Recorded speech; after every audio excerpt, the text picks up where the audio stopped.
ठंड नहीं लग रही थी। उसका चतुर छोटा नितंब मुड़ने लगा, जिससे कोई भी आदमी इसे सहन करने में असमर्थ हो सकता था।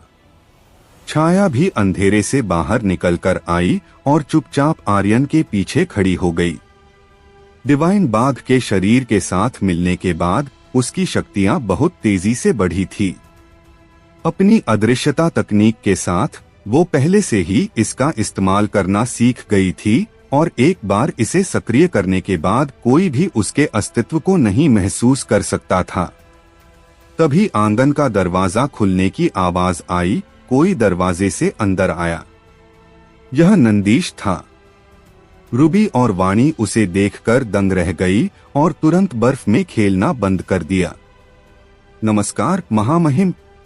नंदीश चौंक गया और बोला, क्या महामहिम यहाँ कोई महामहिम नहीं है? तुम लोग पहले ही अनगिनत बार कह चुके हो और वैसे भी तुम लोग मेरे अपने हो, कोई बाहरी नहीं हो। आर्यन भी आगे बढ़ा और कहा, चाचा जी, नया साल आने वाला है और आपको सभी अधिकारियों को एक भोज में आमंत्रित करना होगा। आपको अभी तैयारियां करनी चाहिए थी, फिर आप यहाँ क्यों आए? नंदीश ने कहा, मैं तुम्हें यही बताने आया था। कल 100 अधिकारियों के भोज में मैं अपने सम्राट पद से हटने वाला हूँ, ये तुम्हें। आर्यन ने उसकी बात खत्म होने से पहले ही तुरंत कहा, चाचा रुको, मैं यह नहीं कर सकता। मैं आजाद रहना चाहता हूँ, मैं सम्राट नहीं बनना चाहता। आपने बहुत अच्छे से पूरे सिंह साम्राज्य को संभाला है। वास्तव में नंदीश एक साम्राज्य पर शासन करने में बहुत अच्छा था। नंदीश ने चिंता से कहा, तुम क्या बकवास कर रहे हो? उस समय पिता ने तुम्हें पैतृक हॉल में सिंह परिवार का यंग मास्टर बनाया था ताकि तुम भविष्य में सिंह परिवार का परचम लहरा सको। अब जब सिंह परिवार के हाथों में सारी कमान है तो तुम्हें सम्राट पद संभालना चाहिए। चाचा कृपया मुझे छोड़ दो, मैं वास्तव में एक साम्राज्य का सम्राट नहीं बनना चाहता।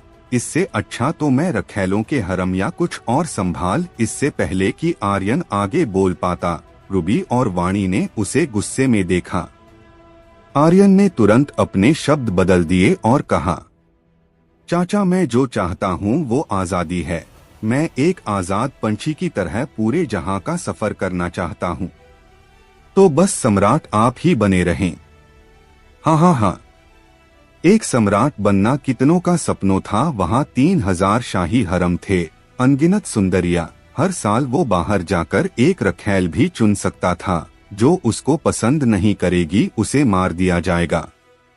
यह उस महान शक्ति का सिर्फ एक छोटा सा नमूना था। हालांकि आर्यन ने फिर भी सम्राट न बनना चुनकर एक आजाद पंछी की तरह रहने का फैसला किया। उसे एक सम्राट के रूप में साम्राज्य के लिए जिम्मेदार होना होगा और वो उन जिम्मेदारियों में बंधा नहीं रहना चाहता था। इसके अलावा उसे अभी भी शक्तियां हासिल करनी थी। एक सर्व सम्राट बनकर वापस अपनी दुनिया में जाना था और ये वो सबसे जरूरी चीज थी जो उसे करनी थी। नंदीश ने पूछा, आर्यन अगर तुम सम्राट नहीं बनना चाहते तो तुम क्या करना चाहते हो? जब आर्यन और नंदीश बात कर रहे थे उसी समय मेघा और बाकी दोनों बहनें आर्यन के आंगन में पहुंची। आज वो हमेशा की तरह कपड़ों में नहीं थी। उन तीनों ने स्वर्ग संप्रदाय के शिष्यों के कपड़े पहने हुए थे। तारा दौड़कर आंगन में अंदर आई और मुस्कुराते हुए बोली, बेशक वो हमारे साथ स्वर्ग संप्रदाय जाएगा। आर्यन, शाही परिवार को खत्म करने के बाद तुम स्वर्ग संप्रदाय में आने के योग्य बन चुके हो और इस साल की वार्षिक परीक्षा में बिना शामिल हुए ही तुम स्वर्ग संप्रदाय के शिष्य बन गए हो, मेघा ने कहा। वर्षा ने एक निमंत्रण पत्र निकाला और आर्यन के पास गई। यह चयन के लिए योग्यता प्रमाण पत्र है। तारा ने मुस्कुराते हुए कहा, तुम्हारी शक्तियों के साथ चयन को पास करना केवल बच्चों का खेल है। अगर चयन में तुमने पहला स्थान हासिल किया तो तुम्हें एक अच्छा इनाम मिलेगा। इसके साथ तारा ने आर्यन के पास जाकर नीची आवाज में कहा, उस समय एक विशेष पुरस्कार और होगा। फिर उसने आर्यन को एक आंख मारी मानो वो कह रही थी, तुम्हें पता है कि इनाम क्या है? आर्यन एक पल के लिए चौंक गया। विशेष पुरस्कार? फिर उसने मेघा की ओर देखा। किसी कारण से उसकी आंखें बर्फ की तरह ठंडी थी, जैसे वो कुछ छिपा रही थी। आर्यन इस बीच बहुत व्यस्त था, विशेष रूप से रुद्रदेव की वजह से। उस बूढ़े आदमी को हर 3 दिन बाद ट्रयू एनर्जी की जरूरत पड़ती थी, वो भी बड़ी मात्रा में। उसे लाखों पॉइंट्स ट्रयू एनर्जी की जरूरत पड़ती थी। आर्यन व्यस्त था।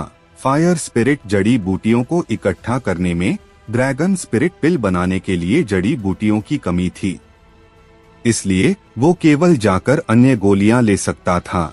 इस वजह से उसे कभी मेघा की याद नहीं आई थी और वो लगभग उसके बारे में भूल गया था। मेघा की ठंडी आंखों को देखते हुए आर्यन ने हल्के से मुस्कुराते हुए कहा, ठीक है, मैं चयन में वक्त पर पहुंच जाऊंगा। मेघा वहां थोड़ी देर भी नहीं रुकना चाहती थी, तो उसने ठंडी आवाज में कहा, तारा बड़ी बहन, चलो चलते हैं, हमें अभी और भी निमंत्रण पत्र बांटने हैं, इसलिए हमें जल्दी चलना चाहिए। इतना बोलने के बाद वो आंगन से बाहर चली गई। वर्षा भी जल्दी से उसके पीछे निकल गई। तारा बिल्कुल भी जाना नहीं चाहती थी। मेघा को दूर जाते हुए देखकर वो अचानक आर्यन के पास और उसके कान में बोली, बड़ी बहन उस दिन वापस जाने पर बहुत देर तक रोई थी। मैंने उसे पहले कभी इतना दुखी नहीं देखा था। तुम्हें नहीं पता, लेकिन उसका पहले से ही एक मंगेतर है और वो बहुत शक्तिशाली है। मैंने सुना है कि वो उसे वापस ले जाने के लिए फायर ग्लास शहर आ रहा है। वो वास्तव में बहुत शक्तिशाली है। तुम्हें सावधान रहना चाहिए। इसके अलावा तुम्हें चयन में भाग लेने के लिए आना होगा। अगर हम चली जाती हैं, तो हम स्वर्ग संप्रदाय में तुम्हारा इंतजार करेंगी। उसके आगे कुछ बोलने से पहले ही मेघा ने बिना मुड़े ही जोर से चिल्लाते हुए कहा, तारा जल्दी करो। तारा ने अपनी जीभ बाहर निकाल ली और तुरंत उसकी ओर भाग गई। इस समय मेघा की आंखों से आंसू बारिश की बूंदों की तरह बह रहे थे। वो पीछे नहीं मुड़ी, यहाँ तक कि जब वो सिंह परिवार से बाहर चली गई, तब भी वो पीछे नहीं मुड़ी और अपने दिल में कहा, आर्यन अलविदा। मेघा ने अपनी हथेली में कागज का एक टुकड़ा कसकर पकड़ा हुआ था। कागज पर एक हंसती हुई छोटी लड़की और शब्दों की एक पंक्ति का चित्र था। ये हुबहू उस चित्र की तरह था जैसा आर्यन ने उसके लिए फायर वुल्फ वैली में एक पत्थर पर उकेरा था। जब वो फायर वुल्फ वैली से लौटी थी, तो वो उस पत्थर को अपने साथ लाई थी और उसने उसका चित्रण हुबहू एक चित्रकार से कागज पर उकेरने के लिए कहा था। वो निमंत्रण देने आई थी और आर्यन को कागज वापस करना चाहती थी, लेकिन अंत में वो नहीं जानती थी कि यह कैसे कहना है। वो नहीं जानती थी कि आर्यन को कैसे बताना है। यहाँ तक कि उसने आर्यन को आंख उठाकर देखने तक की हिम्मत नहीं की। उसे डर था कि वो खुद को काबू नहीं कर पाएगी और आर्यन के सामने रो पड़ेगी। आर्यन अपनी जगह पर खड़ा था, 1 इंच भी नहीं हिल रहा था। उसका दिमाग लगातार उन शब्दों को दोहराता रहा जो तारा ने अभी कहे थे। बड़ी बहन मेघा उस दिन वापस जाने के बाद बहुत देर तक रोई थी। मैंने उसे पहले कभी इतना दुखी नहीं देखा था। उसका पहले से ही एक मंगेतर है और वो बहुत ज्यादा शक्तिशाली है। मैंने सुना है कि वो उसे वापस ले जाने के लिए फायर ग्लास शहर आ रहा है। वो वास्तव में बहुत शक्तिशाली है। तुम्हें सावधान रहना चाहिए। यही बातें उसके दिमाग में बार बार घूम रही थी। संबंधों के मामले में आर्यन बहुत खराब था। पिछली दुनिया में जब रिया कौर ने उसका दिल तोड़ा था, तो उस वक्त वो पूरी तरह से एक सख्त पत्थर में बदल गया था। हालांकि जब उसे स्नेहा मिली तो उसने उसकी टूटी हुई भावनाओं पर मरहम की तरह काम किया, लेकिन वो भी ज्यादा समय तक उसके साथ नहीं रही और उस पर अपनी एक छाप छोड़कर स्पिरिचुअल वर्ल्ड में चली गई। उस समय आर्यन को नहीं पता था कि वो प्यार था, या कुछ और, लेकिन वो उसे पाना चाहता था और यहाँ तक कि उसके लिए स्पिरिचुअल वर्ल्ड में भी जाना चाहता था। हालांकि जल्द ही उसकी हत्या कर दी गई और वो इस दुनिया में आ पहुंचा। इस तरह इस दुनिया के आर्यन की कुछ भावनाएं उसमें समाहित हो गई और उसकी अभिव्यक्ति भी पूरी तरह से बदल गई। इतनी बदल गई कि लड़कियों के मामले में उसका दिल कुछ ज्यादा ही बड़ा हो गया और उसमें वो सब लड़कियों को जगह देना चाहता था। हालांकि आर्यन किसी लड़की का रोना बर्दाश्त नहीं कर सकता था। मेघा के रोने का पीछे का कारण उसका होने वाला मंगेतर था। उसने इस बारे में जितना ज्यादा सोचा, उसका गुस्सा उतना ही बढ़ गया। उसने अपनी मुट्ठी कस ली और गंभीरता से कहा, एक लड़की का रोना गलत है। इतना कहने के बाद वो वहां से बाहर निकल गया। जैसे ही वो आंगन के दरवाजे से बाहर निकला तो वो विराट से टकरा गया जो अंदर आ रहा था। विराट हाल की घटनाओं की खबर देने के लिए सैन्य क्षेत्र से अभी अभी लौटा था। जब उसने देखा कि वो आर्यन से टकरा गया है तो उसने तुरंत कहा, यंग मास्टर, कृपया मुझे माफ कर दो, मैं थोड़ी जल्दबाजी में था तो मैं आपको देख नहीं पाया। आर्यन ने उसे नजरअंदाज कर दिया और बाहर की ओर जाना जारी रखा।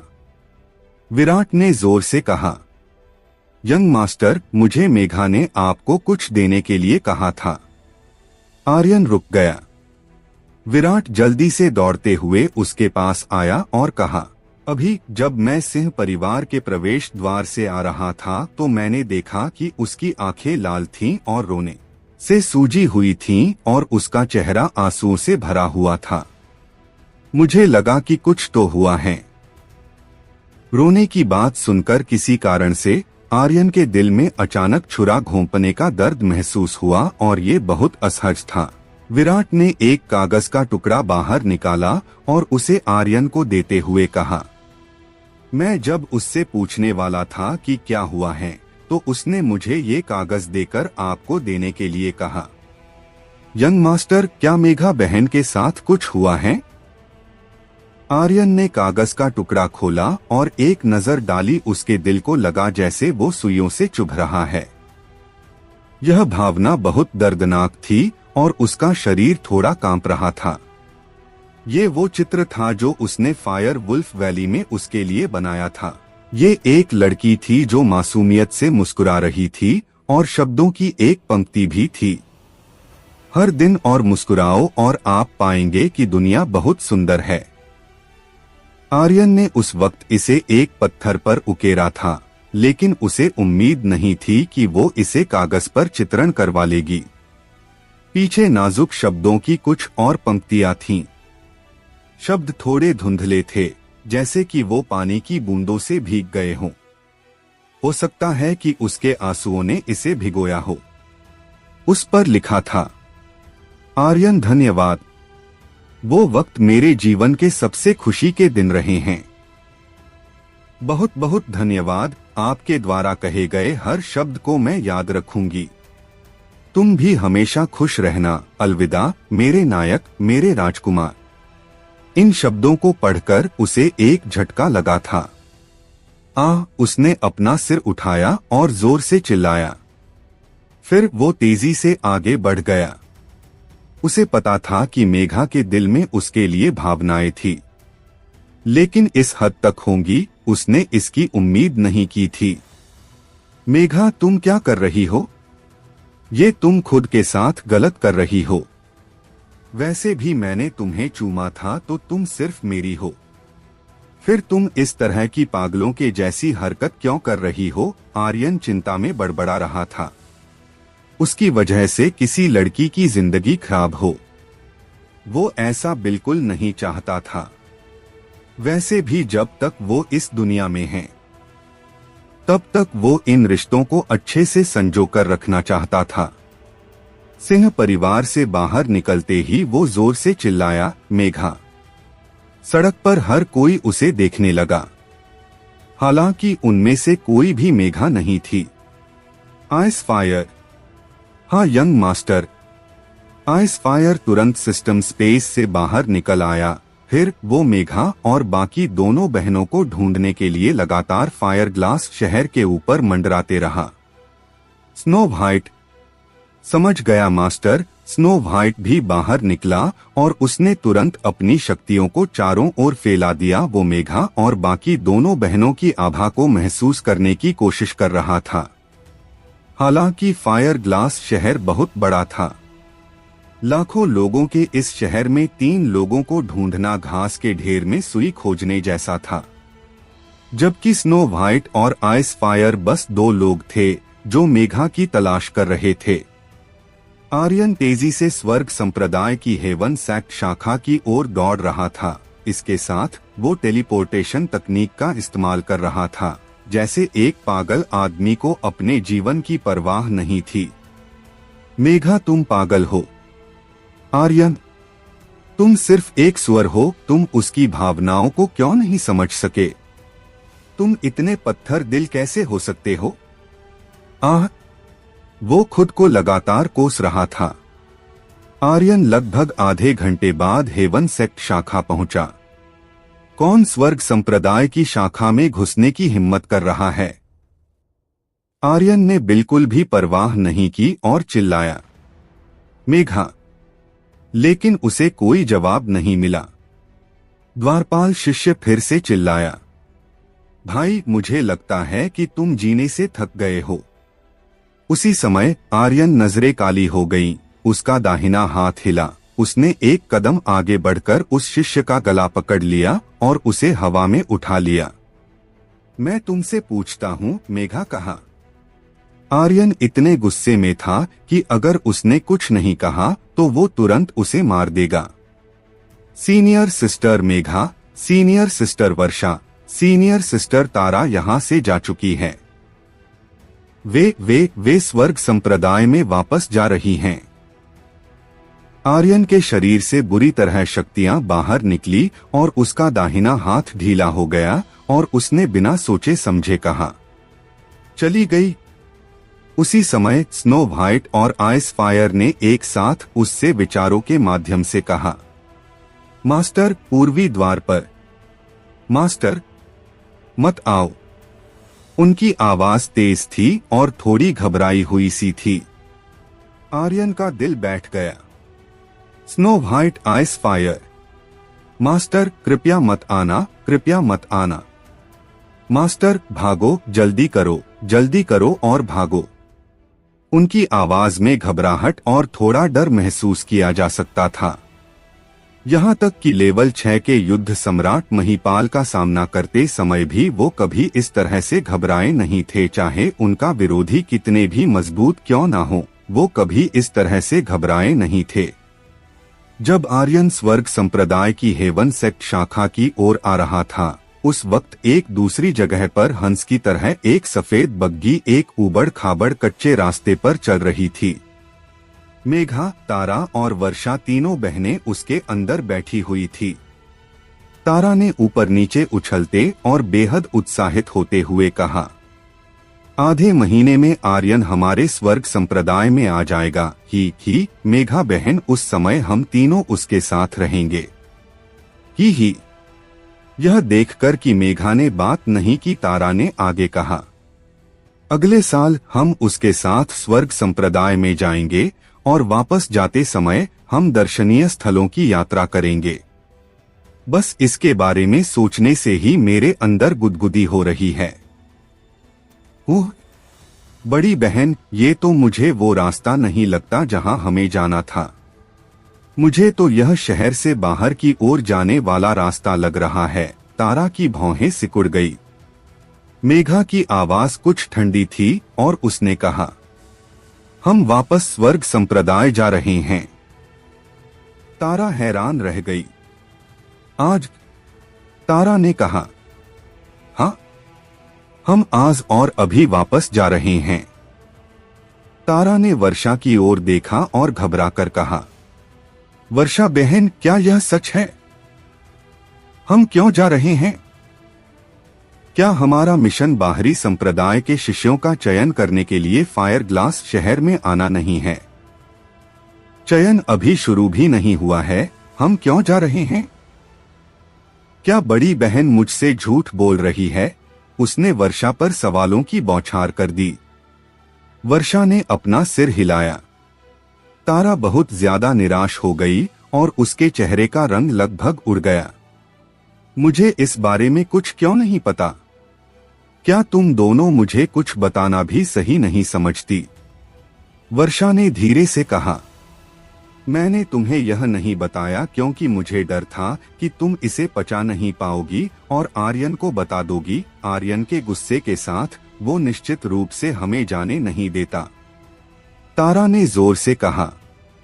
क्या ये सही नहीं है? हम उसके साथ नया साल बिता सकते हैं। आप लोग उसकी प्रतिभा के बारे में अच्छे से जानती हैं। उसे स्वर्ग संप्रदाय में लाना हमारे लिए एक बड़ी योग्यता होगी। संप्रदाय मास्टर भी हमें कुछ इनाम देंगे। कैसा इनाम? अमर आधे महीने पहले ही वापस चला गया है। संप्रदाय मास्टर ने हमें वापस बुलाया है। क्या तुम्हें सच में लगता है कि हमें कोई इनाम मिलेगा? वर्षा बुरी तरह हंसी। मुझे डर है कि सजा हमारा इंतजार कर रही होगी। शाही भोज वाली रात अमर और बुजुर्ग सांगरा के शाही महल से निकलने के बाद वो एक पल के लिए भी नहीं रुके और तुरंत स्वर्ग संप्रदाय में वापस चले गए। इस आधे महीने में स्वर्ग संप्रदाय में उसने क्या खिचड़ी पकाई होगी कोई नहीं जानता। उन्हें यह जानने के लिए सोचने की भी जरूरत नहीं थी कि यह निश्चित रूप से कुछ अच्छा नहीं था। तारा ने गुस्से में अपने दांत कस लिए और कहा, अमर कमीने, तुम हमेशा कुछ ना कुछ सस्ता काम करते हो। इतना सस्ता काम तो एक बिकाऊ औरत भी नहीं करती। उस रात अगर आर्यन की जगह मैं होती तो तुम्हें जान से मार देती। मेघा ने थोड़ी धीमी आवाज में कहा। तारा, तुम भविष्य में स्वर्ग संप्रदाय में इस तरह के शब्दों का लापरवाही से इस्तेमाल मत करना। आखिरकार वो उपसंप्रदाय गुरु का बेटा है। फिर मेघा बग्गी से बाहर निकली और शहर के प्रवेश द्वार की ओर जाने लगी, लेकिन अचानक रुक गई। तारा अपना सिर नीचे किए उसके पीछे पीछे बग्गी से उतर गई। नजरें नीचे होने की वजह से वो नहीं देख पाई कि मेघा रुक गई थी, तो वो उससे टकरा गई। तुम क्यों नहीं चल रही हो? बड़ी बहन, क्या आपने अपना मन बदल लिया है? क्या हम आर्यन के पास वापस जा रहे हैं?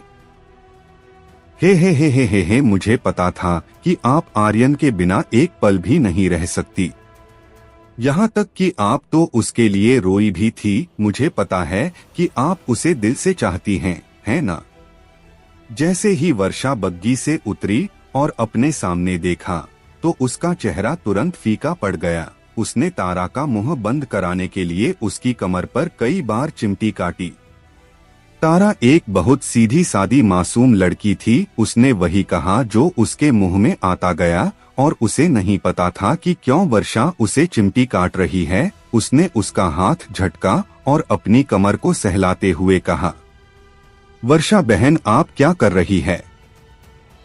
क्या मैंने जो कहा ऐसा नहीं है? ही मुझे ये पता था। बड़ी बहन मेघा कभी आर्यन से अलग नहीं हो सकती हैं। चलो अब रुकते हैं। मैं भी उस कमीने से अलग नहीं होना चाहती हूँ, बल्कि मैं तो उससे हमेशा चिपक कर। उसकी बात खत्म होने से पहले ही वर्षा ने उसके पैर पर अपना पैर मारा और नीची आवाज में कहा, देखो तुम्हारे सामने कौन है। तारा की प्रतिक्रिया अभी भी बहुत धीमी थी। वो अपने पैरों के दर्द के बारे में भी भूल गई थी और उत्साह से कहा, क्या वो आर्यन है? क्या वो हमें रोकने आया है? क्या वो फिर से जबरदस्ती करने वाला है? वाह! यह अचानक तारा की अभिव्यक्ति बदल गई। उसे नहीं पता था क्यों, लेकिन उसका शरीर थोड़ा सिकुड़ गया और उसके दिल में डर की लहर उठी, अपने लिए नहीं बल्कि आर्यन के लिए। तारा ने वापस अपना सिर नीचे किया, एक छोटी लड़की की तरह जिसने कुछ गलत किया था, और बड़बड़ाया, भाई पार्थ। उसके सामने एक लड़का खड़ा था। वो अपने शुरुआती 20वें दशक में था। उसने सफेद कपड़े पहने हुए थे और उसका शरीर बेदाग था। इसके अलावा उसके सिर के ऊपर भारी बर्फ तैर रही थी, लेकिन बर्फ का एक भी टुकड़ा नीचे नहीं गिर रहा था। वो लड़का बहुत सुंदर था और उसकी आंखें थोड़ी ठंडी थीं। उस लड़के का नाम पार्थ था और वो पूरे दक्षिणी फायर ग्लास राजवंश में युवा पीढ़ी का नंबर 1 प्रतिभाशाली योद्धा था। वो स्वर्ग संप्रदाय के वर्तमान संप्रदाय मास्टर हृदेश का एकमात्र पुत्र भी था। उसकी शक्तियां, प्रतिभा, अधिकार, क्षमता सभी उच्च स्तर के थे, जो एक बहुत शक्तिशाली अस्तित्व था। पार्थ वहां चुपचाप खड़ा था। फिर उसने प्यार से मेघा को देखा और मुस्कुराते हुए उसकी ओर अपना हाथ बढ़ाया और कहा, मेघा, मैं तुम्हें घर ले जाने आया हूँ। उसकी आवाज कोमल लग रही थी, लेकिन उसकी आवाज में आदेश का एक अंश भी झलक रहा था। जाहिर है उसने वो सब कुछ सुना था जो तारा ने अभी कहा था। मेघा अपनी जगह पर खड़ी रही, वो थोड़ी भी नहीं हिली और ना ही उसने अपना हाथ बढ़ाया और केवल ठंडी आवाज में कहा, धन्यवाद सीनियर। फिर वो आगे बढ़ गई। उसकी नजरें सामने की ओर थी। उसने पार्थ को देखा तक नहीं देखा था और उसके पास से गुजर गई। पार्थ का फैला हुआ हाथ हवा में लटक गया और एक बड़ा बर्फ का टुकड़ा गिरा, जो उसके हाथ के पीछे गिरा था। उसी क्षण बर्फ के टुकड़े में अचानक धमाका हो गया और एक महीन चूर्ण में बदल गया। उसकी आंखें भी थोड़ी सिकुड़ गई थी। उसे ठुकरा दिया गया। यह कुछ ऐसा था जो मेघा कभी भी स्वर्ग संप्रदाय में करने की हिम्मत नहीं करेगी। पार्थ के होठों का किनारा एक मुस्कुराहट में बदल गया।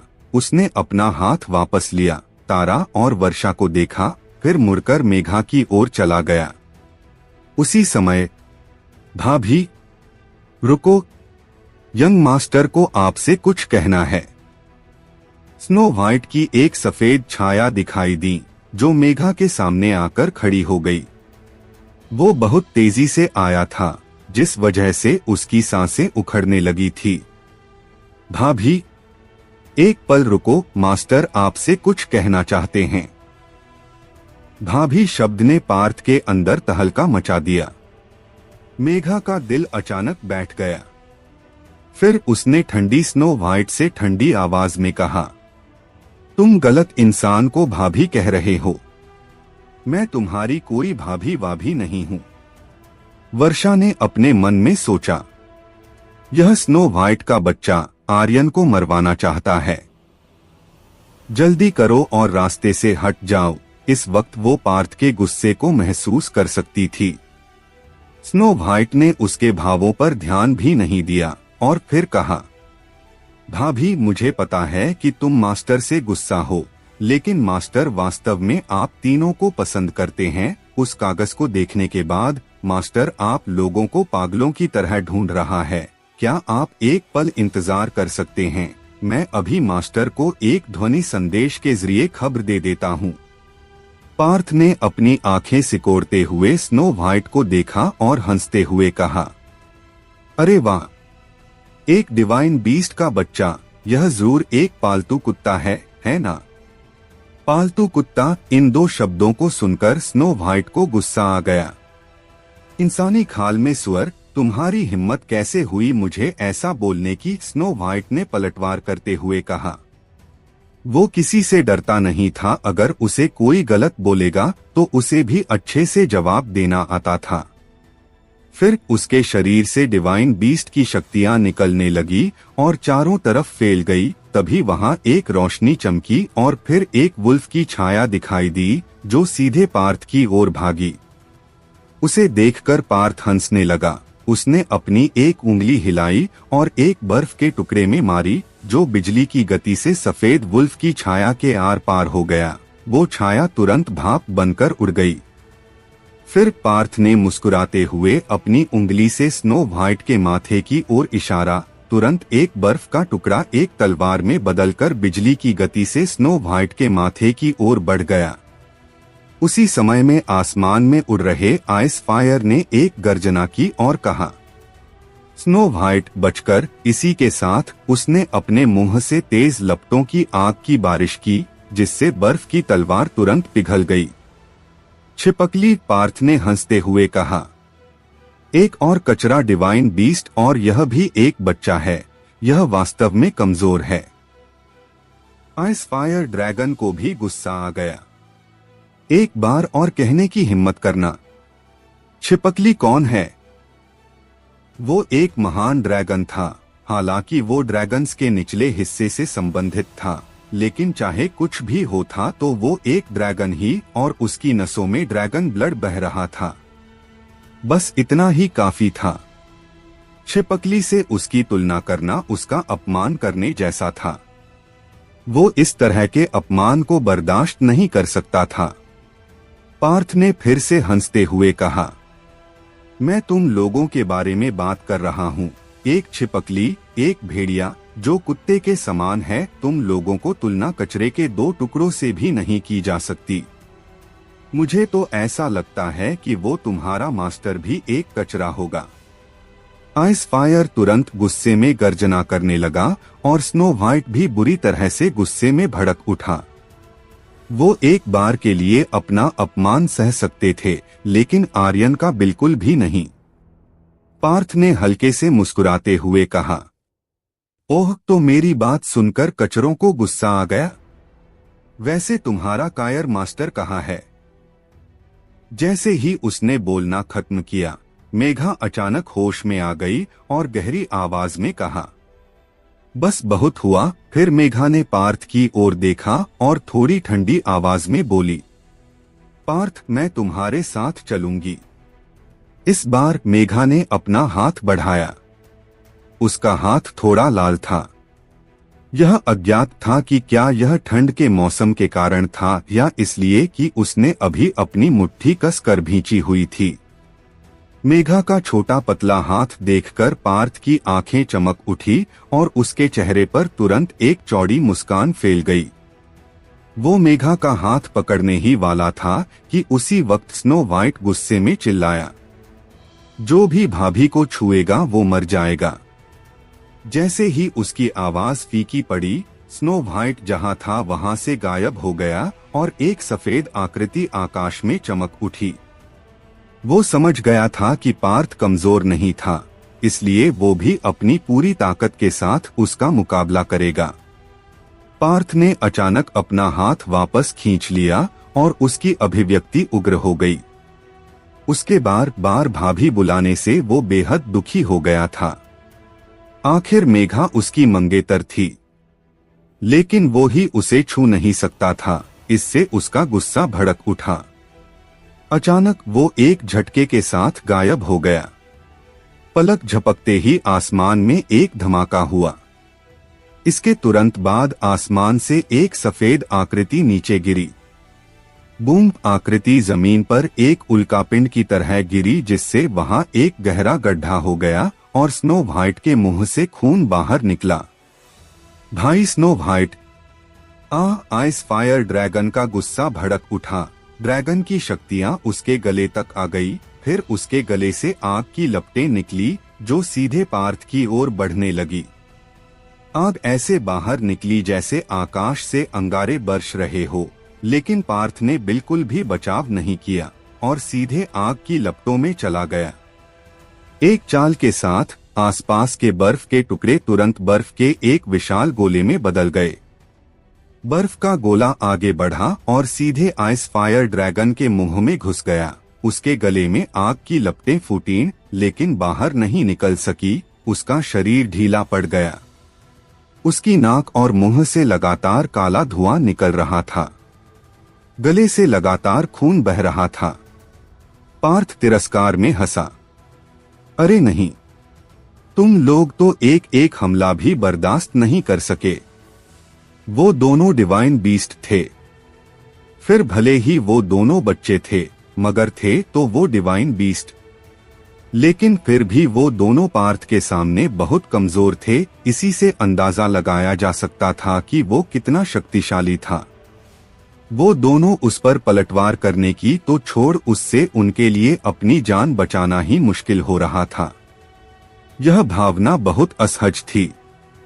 स्नो व्हाइट भी आर्यन की तरह जिद्दी था और वो बचपन से ही उसके साथ रहा था, तो उसने भी कभी हार मानना नहीं सीखा था। उसका शरीर अचानक आधा मीटर लंबे से 2 मीटर तक अधिक लंबा हो गया। उसके शरीर पर सफेद फर स्टील की सुइयों की तरह निकल आए। स्नो व्हाइट ने जोर से गर्जना की और तभी उसके शरीर से खतरनाक शक्तियां बाहर निकलने लगी। ये स्वर्ग और पृथ्वी के आत्मिक फल और डिवाइन बीस्ट की संयुक्त शक्ति थी और 50 आत्म पत्थरों की संचित शक्ति भी थी। उसने उन्हें नजरअंदाज कर दिया और एक साथ बाहर निकाला। वो खतरनाक शक्तियां पार्थ के शरीर से टकरा गई। इससे तुरंत उसकी आंखें काली हो गई और यह पहले से कहीं अधिक डरावनी लग रही थी। लेकिन स्नो व्हाइट की उन शक्तियों से उसका कुछ नहीं हुआ। स्नो व्हाइट ने बुरी तरह से गर्जना की, तभी उसके सिर के ऊपर एक रोशनी जलने लगी। पलक झपकते ही रोशनी ने एक भेड़िए का आकार ले लिया, एक भयंकर भेड़िए का जो वास्तविक लग रहा था। स्नो व्हाइट ने घमंड से कहा, मरने के लिए तैयार हो जा। यह उसका अंतिम चाल हमला सॉल रीपर था। इसके एक बार किसी भी योद्धा के माथे के बीचों बीच टकराने से वो उसकी आत्मा को खा सकता था। पार्थ जल्दी से पीछे हट गया। उसका दिल कांप रहा था क्योंकि उसे खतरा महसूस हो रहा था। हालांकि जल्द ही उसके दिल में गुस्से की ज्वाला भड़क उठी। वो कुछ भी बर्दाश्त कर सकता, लेकिन अपमान नहीं। और स्नो व्हाइट ने उसका अपमान किया था। इससे उसकी आंखें डरावनी हो गईं और उसके शरीर की चमक अचानक बदल गई। वो गहरी आवाज में चिल्लाया, तुम मौत को गले लगा रहे हो। अचानक उसने एक हाथ से स्नो व्हाइट के वार को रोक दिया। उसका दाहिना पैर हिल गया और उसके शरीर से भारी मात्रा में शक्तियां निकलने लगी। बूम! आसमान से एक धमाके की आवाज आई। पार्थ ने अपनी एक हथेली से सॉल रीपर के सिर पर हमला किया। इससे सॉल रीपर बौखला गया और वो वापस स्नो व्हाइट के दिमाग में जाने के लिए मजबूर हो गया। इसके अलावा हथेली के वार से स्नो व्हाइट को ऐसा लग रहा था जैसे कि उसका सिर फटने वाला हो। अचानक उसका विशाल शरीर पीछे की ओर उड़ गया और एक तेज आवाज के साथ जमीन पर गिर गया और उसका शरीर तुरंत वापस सामान्य स्थिति में बदल गया। उसका शरीर लगातार कांप रहा था। यह बेहद दर्दनाक था, लेकिन उसके मुंह से एक आह तक नहीं निकली। पार्थ भी गुस्से में था। उसने एक कदम आगे बढ़ाया और उसके पैरों के नीचे की घनी बर्फ पानी में पिघल गई और जल्दी ही भाप बन गई। कदम दर कदम वो स्नो व्हाइट की ओर बढ़ा। भेड़िए के बच्चे, अब मरो। मेघा तुरंत आगे बढ़ी और पार्थ के सामने आकर खड़ी हो गई। वो सिर्फ एक पालतू जानवर है, उसे इस बार जाने दो। मैं तुम्हारे साथ चलने के लिए तैयार हूँ। तारा और वर्षा भी दौड़ते हुए आई और बोली, पार्थ भाई, कृपया उसे छोड़ दो, मैं आपसे विनती करता हूँ। पार्थ ने मेघा की ओर देखा। उसकी आंखों के कोने की मांसपेशियां कई बार हिली। बस उस कचरे के लिए? तुम कचरा हो। तुम्हारा पूरा परिवार कचरा है। भाड़ में जाओ, तुम सिर्फ सुअर हो। स्नो व्हाइट ने दर्द सहते हुए गुस्से में कहा। वो कभी भी किसी को यह कहने की अनुमति नहीं देगा कि आर्यन उनके सामने कचरा था, बिल्कुल भी नहीं। क्योंकि आर्यन को उससे बेहतर कोई नहीं समझता था और कोई भी यह नहीं समझता था कि आर्यन ने अपनी शक्तियां कैसे हासिल की। बिना ड्रैगन ब्लड और टूटी हुई पसंगलियों के साथ उसने बार बार बेड़ियों को तोड़ा था। उसकी नजरों में आर्यन से ज्यादा मेहनत किसी ने नहीं की, किसी ने भी नहीं। वो कभी भी किसी को आर्यन का अपमान करने नहीं दे सकता था।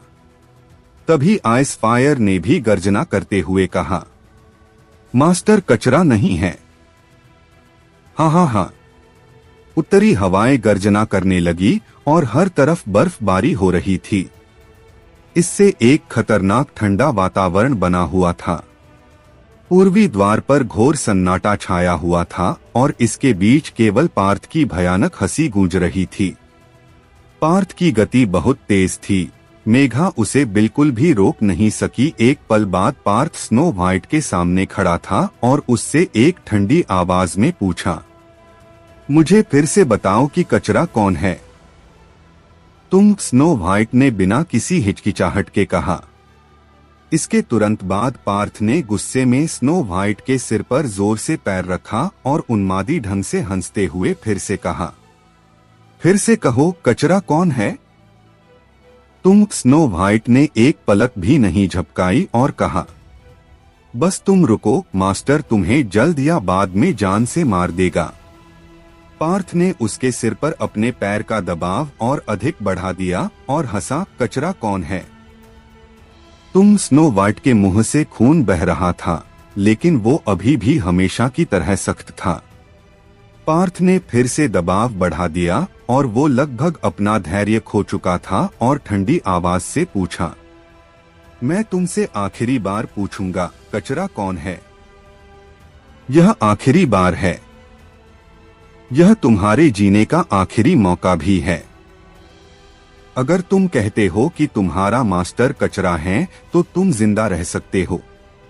पार्थ की बात खत्म होने से पहले ही स्नो व्हाइट ने गर्जना करते हुए कहा, तुम कचरा हो, तुम कचरा हो, सिर्फ तुम कचरा हो, क्या तुम समझ गए?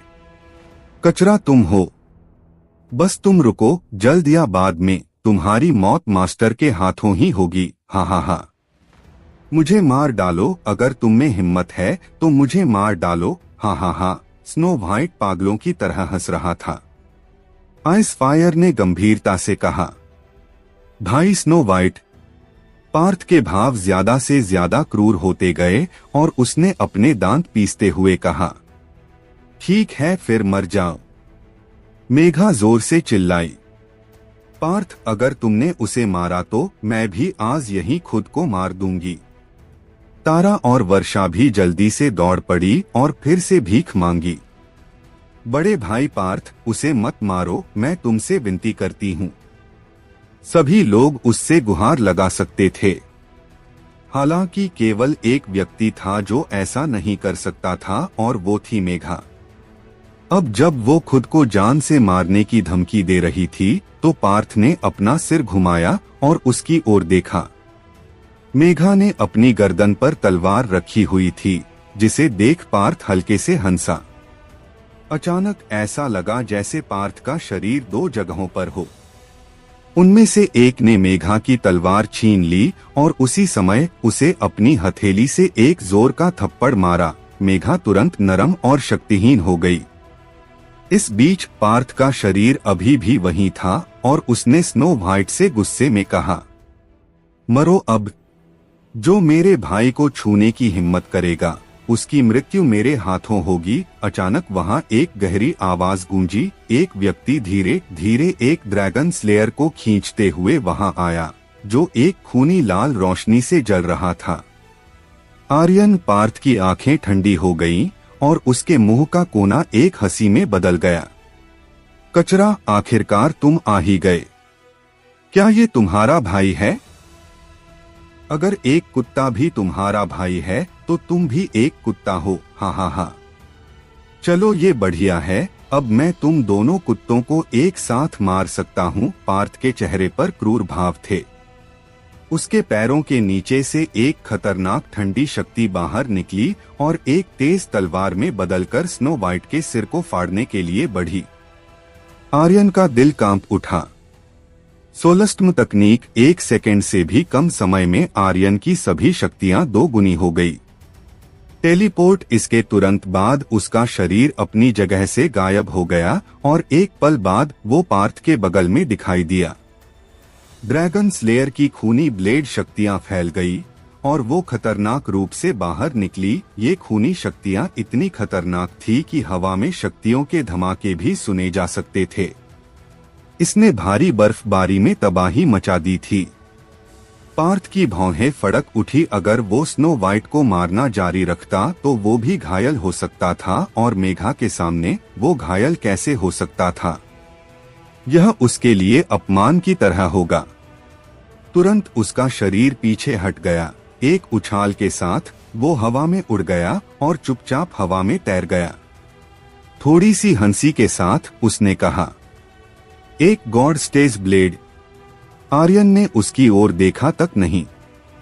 उसने स्नो व्हाइट की मदद की और जल्दी से उसके मुंह में कुछ ही पिल डाली। स्नो व्हाइट ने आर्यन की ओर देखा और जल्दी से कहा, मास्टर जल्दी चले जाओ, जल्दी चले जाओ। उसकी शक्तियां, मुझे लगता है कि वो पहले ही युद्ध सम्राट के दायरे में पहुंच चुका है और कम से कम युद्ध सम्राट लेवल 8 का योद्धा है। वो बहुत शक्तिशाली हैं मास्टर, जल्दी करो और चले जाओ। तारा ने भी जोर से कहा, आर्यन जल्दी से यह जगह छोड़ दो, जल्दी से चले जाओ। जैसे ही उसने यह बात की उसके आंसू बह निकले क्योंकि वो आर्यन के लिए बहुत डरी हुई थी। फिर उसने रोते हुए कहा, वो तुम्हें मार डालेगा, मैं तुमसे भीख मांगती हूँ, जल्दी करो और चले जाओ। वर्षा ने मेघा की उठने में मदद की, उसकी आंखों में भी आंसू थे और कहा, वो वास्तव में तुम्हें मार डालेगा, तुम यहाँ से जल्दी चले जाओ, जल्दी करो और चले जाओ। मेघा कमजोर थी, उसके पास अभी आत्महत्या करने की ताकत भी नहीं थी और उसने बड़ी मुश्किल से कांपते हुए कहा, आर्यन जल्दी करो और चले जाओ। उसी समय रुद्रदेव की आवाज सुनाई दी, बच्चे तुम उसके सामने बहुत कमजोर हो, बेहतर होगा कि तुम चले जाओ। सबने उसे जाने के लिए कहा, यहाँ तक कि रुद्रदेव ने भी उसे जाने के लिए कहा। अब उसका मूड खराब हो चुका था। इस भावना ने उसे बेहद दुखी कर दिया था। आह, वो जोर से चिल्लाया। मेघा ने जोर से कहा, आर्यन मेरे लिए चले जाओ। आर्यन ने एक कदम आगे बढ़ाया। एक विचार के साथ उसने बलपूर्वक स्नो व्हाइट और आइस फायर को तुरंत सिस्टम स्पेस में भेज दिया और फिर पार्थ की ओर देखा जो हवा में एक घमंड भरी मुस्कान के साथ उड़ रहा था। तो व्यूवर्स, आपको को क्या लगता है, क्या होगा इस नॉवल में आगे? ये जानने के लिए सुनते रहिए एल्स्पिरिट वर्ल्ड के अगले चैप्टर्स सिर्फ और सिर्फ हमारे चैनल रोज वर्स पर। और हाँ, अगर चैप्टर पसंद आया हो तो लाइक और कमेंट जरूर कर देना। इससे मुझे भी अगले चैप्टर्स को अपलोड करने में मजा आता है। धन्यवाद। आर्यन का शरीर हिला और उसने अपने मन में सिस्टम से कहा, मेरे लिए विंड शैडो स्टेप तकनीक का चौथा स्तर खोलो। अभी उसके पास निपुणता पॉइंट्स की कोई कमी नहीं थी, तो उसके लिए यह विंड शैडो स्टेप तकनीक के स्तर को बढ़ाने का सही समय था। आर्यन बधाई हो, तुम्हारी विंड शैडो स्टेप तकनीक स्तर 4 पर पहुंच चुकी है। चांदनी कदम वो एक कदम आगे बढ़ा और तुरंत हवा में उड़ गया। उसका शरीर भी हवा में तैर रहा था। उसने पार्थ को देखा और कहा, जो मेरी औरत को रुलाएगा वो मर जाएगा, जो मेरे भाई को छुएगा वो मर जाएगा। पार्थ के बोलने का इंतजार किए बिना आर्यन के शरीर से शक्तियां बाहर निकली और सीधे अपनी शक्तियों को अपने चरम पर पहुंचा दिया। फिर उसने ड्रैगन स्लेयर तकनीक का इस्तेमाल किया। त्वचा खोल। इसके तुरंत बाद आर्यन का शरीर गायब हो गया। फिर वो पार्थ के सिर के ऊपर दिखाई दिया। उसने ड्रैगन स्लेयर को दोनों हाथों से उठाया, जिससे खूनी शक्तियां निकल रही थी, और एक लाल चांद की रोशनी के साथ सीधे पार्थ के सिर पर वार किया। पार्थ को इससे कोई फर्क नहीं पड़ा और उसने हंसते हुए कहा, कचरा सिर्फ एक कचरा है, तुम एक गॉड स्टेज ब्लेड की पूरी शक्तियों को भी जारी नहीं कर सकते, तुम्हें चुल्लू भर पानी में डूब के मर जाना चाहिए। इसके बाद उसका शरीर हिला और ड्रैगन स्लेयर के वार के खुद से टकराने से पहले ही उसने अपनी एक उंगली हिलाई। उसकी उंगलियों से एक बर्फीली तलवार निकली और ऊपर आकाश की ओर बढ़ी और एक चाल के साथ सीधे आर्यन की छाती पर लगी। आर्यन की छाती में बर्फीली तलवार से एक छेद हो गया। उसकी पीठ से खून बहने लगा। उसका शरीर तलवार की शक्तियों की वजह से थोड़ा ऊपर की ओर गया और फिर नीचे जमीन पर गिरने लगा। पार्थ की बस एक उंगली ने ड्रैगन स्लेयर तकनीक की शक्ति को नष्ट कर दिया था और आर्यन को घायल कर दिया था। बूम! आर्यन का शरीर जमीन पर गिरा। हालांकि तुरंत ही उसने अपना एक हाथ पटका और वो खड़ा हो गया। चांदनी कदम एक बार फिर हवा में दौड़ते हुए ड्रैगन स्लेयर से खूनी शक्तियां बाहर निकली। पार्थ ने एक बार फिर उसका मजाक उड़ाया। तुम बहुत कमजोर हो। क्या तुम्हें सच में लगता है कि तुम मुझसे मेरी मेघा को छीन सकते हो? इसी के साथ उसने एक और उंगली उठाई, जिससे एक और बर्फीली तलवार बाहर निकली, जो सीधे आर्यन की छाती के बाएं हिस्से से आर पार हो गई। यह एक बर्फीली तीर की तरह थी, जिसने उसकी छाती में छेद कर दिया। आर्यन की छाती से बारिश की बूंदों की तरह खून बरसा और उसका शरीर एक बार फिर हवा से सीधे जमीन पर आकर गिरा। उनकी शक्तियों के बीच अंतर बहुत बड़ा था। वो केवल एक युद्धराज था, जबकि पार्थ कम से कम एक लेवल 8 का युद्ध सम्राट था। अगर लेवलों के अंतरों को लगाया जाए तो यह लगभग 25 लेवलों का अंतर था। वो इतने बड़े अंतर के साथ कैसे किसी से मुकाबला कर सकता था? हालांकि आर्यन ने अभी भी हार नहीं मानी। वो बहुत बुरे मूड में था। भले ही उसका पूरा शरीर खून से लथपथ था, फिर भी वो बिना किसी और चीज की परवाह किए रेंगते हुए आगे बढ़ रहा था। मुकाबले के वक्त एक हथियार जरूरी होता था, लेकिन शक्तियाँ उससे भी कहीं ज्यादा जरूरी होती थी। अगर शक्तियों के स्तरों में अंतर बहुत बड़ा होता तो यह कहीं से भी एक बराबरी का मुकाबला नहीं होगा और कम शक्तियों वाला योद्धा मारा जाएगा। आर्यन के सभी हमलों को पार्थ ने नष्ट कर दिया था। वो उसके सामने बहुत ज्यादा कमजोर था। हालांकि अगर बात उसके भाई के घायल होने की और एक लड़की के रोने की हो तो वो हार कैसे मान सकता था? भले ही वो जानता था कि वो जीत नहीं सकता, तो क्या अगर वो मर भी जाता है तो भी उसे इससे कुछ फर्क नहीं पड़ने वाला था। आर्यन आगे बढ़ता रहा। उसके हाथों की शक्ति थोड़ी भी कमजोर नहीं हुई।